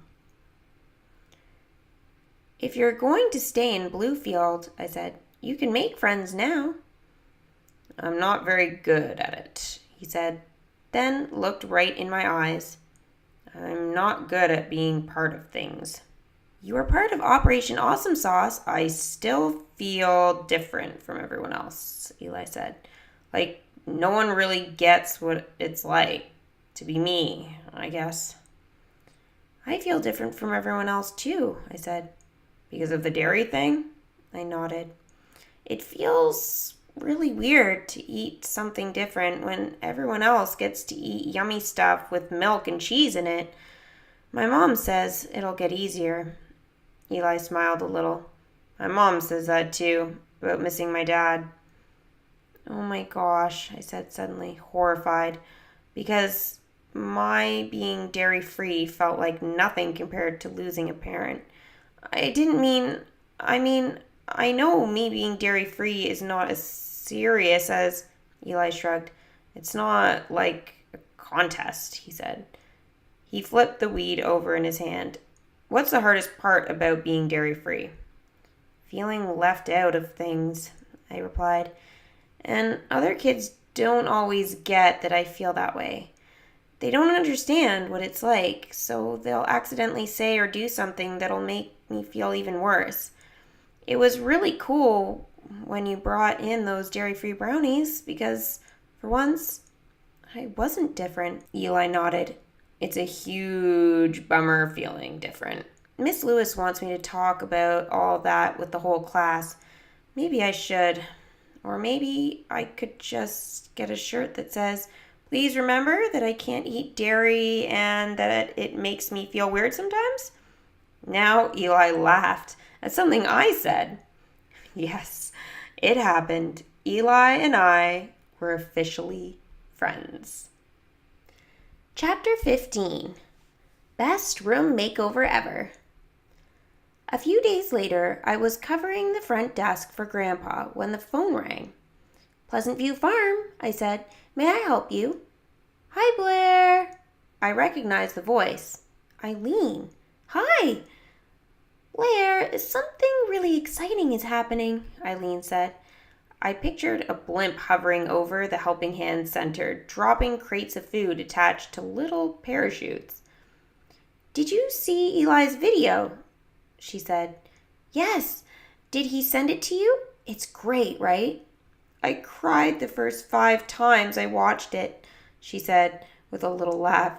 "He told the story of our food pantry and our challenges so well. I asked him if I could post it on the Helping Hand social media pages, and he said yes. So we put it up last night. Guess how many emails I had in my inbox this morning?" I'm guessing a lot. Over 300. The video's been viewed over 1,000 times, and the number of shares goes up every hour. It's crazy. That's great that people are sharing it. They're also really inspired by it. People are stepping up. I've received so many inquiries from people and groups wanting to organize donations, folks asking how to volunteer, and a lot of them are really interested in getting involved in more canning events like Operation Awesomesauce. "More helping?" I cried. "That's amazing news." But then my excitement faded. "But I don't think we can use Pleasant View Farm kitchen anytime soon." "So we'll find somewhere else," Eileen said, her voice sounding cheerful and confident. "Would you still help out even if it's not at your farm?" "Of course." Now that I found a way to make a difference in Bluefield, I couldn't wait to make an even bigger one. The next day, Kat and I went to Helping Hands to drop off another produce donation. When I hopped out of the truck, I heard a roar and looked up to see a bright red motorcycle pulling in next to us. Marco. Just then, a blue van rolled up and stopped right next to Marco. Marco got off his motorcycle. "Right on time," Marco announced, waving at the van. The door slid open and a little boy scrambled out of it, followed by his sister. I recognized them right away from the Room Revolutions video. "You're her," Jack said when he saw me. "The girl who made our attic a playground." "The best attic ever," the girl added. A woman climbed out of the van and came over offering her hand. "I'm Miss Mason, and I feel like we're meeting a real celebrity." I felt my face flush. Me? A celebrity? "And what am I?" Marco asked. "The fake celebrity?" "Marco, you're in a class by yourself," her husband said as he unbuckled the twins from their car seats, and we all laughed. "My kids want to live in the attic," Mrs. Mason said. "They don't care if the rest of the house is ever finished." Then she noticed the produce crates in the back of Kat's truck. Need a hand?" She and Marco helped us carry the produce into the lobby, where Eileen was waiting along with Eli holding his tablet. "Wait, what?" "Okay," I said. "What the heck is going on?" Marco broke into a huge laugh. He nodded at Eli, who held up his tablet, shooting the video. "Blaire," Mrs. Mason began, putting down the crate of produce. "When Marco showed us the Operation Awesomesauce video, we were so inspired by how you gathered up your family and classmates to help the food pantry. We're new to Bluefield, but watching everyone work together like that to help their neighbors, it made us proud to be part of this town. We want to get involved too, so we're going to sponsor a kitchen renovations right here at the Helping Hand Center, so you can have more of these kind of canning events." "Oh my goodness," Eileen said, putting her hands to her chest. "Are you serious?" "Dead serious," Mrs. Mason said. "Marco has generously offered to design it." "A kitchen right there at the center?" Eileen said breathlessly. "More canning events would be wonderful. And we've talked about offering cooking classes, especially classes where people can train for restaurant jobs and take and bake events for folks to come to assemble large casseroles and bring them home." "I love it," Mrs. Mason said. "I could help you guys make more videos," Eli said. To spread the word about what you're doing." Marco turned and smiled. "Of course, fantastico idea." "What do you think, Blaire?" Marco asked. He must have seen the stunned look on my face. "I think it's amazing." Then an idea spark came to me. "Eileen, do you think we could plan a class that's all about cooking with dairy-free ingredients, and maybe more classes that deal with other diet restrictions?" Eileen smiled and said, "Absolutely, Blaire." "Can you show us your current kitchen space so I can start designing?" Marco asked. Eileen nodded and started leading everyone down the hall. I hung back, still making sense of this amazing news. The center was going to get a kitchen renovation. Or should I say, revolution? A revolution that was going to change a lot of things for a lot of people in Bluefield for the better. Chapter 16. Making the Case. "Okay, kids," the photographer said. "Squeeze in a little closer so I get everyone." My whole class was seated in front of the Community Service All-Stars sign in our school lobby. I sat in the first row with Thea and Eli. We were each holding up a jar of awesome sauce. They were from a separate batch I'd made with my mom and Abby. "Ready to rock?" Miss Lewis called out from her spot. "Ready to roll," we all shouted, and a camera flash went off. "This looks perfect," said the photographer, checking the display on his camera. "It should run in the paper next week, along with an article about what your students did for Helping Hands." "Are you guys ready to claim your spot in the case?" Miss Cheeger asked. Lots of voices shouted at once. "Oh yeah, so ready, let's do it!" Miss Lewis carried a mason jar over to the case. It was like the ones we'd used, and even had an Operation Awesomesauce label and bow on it.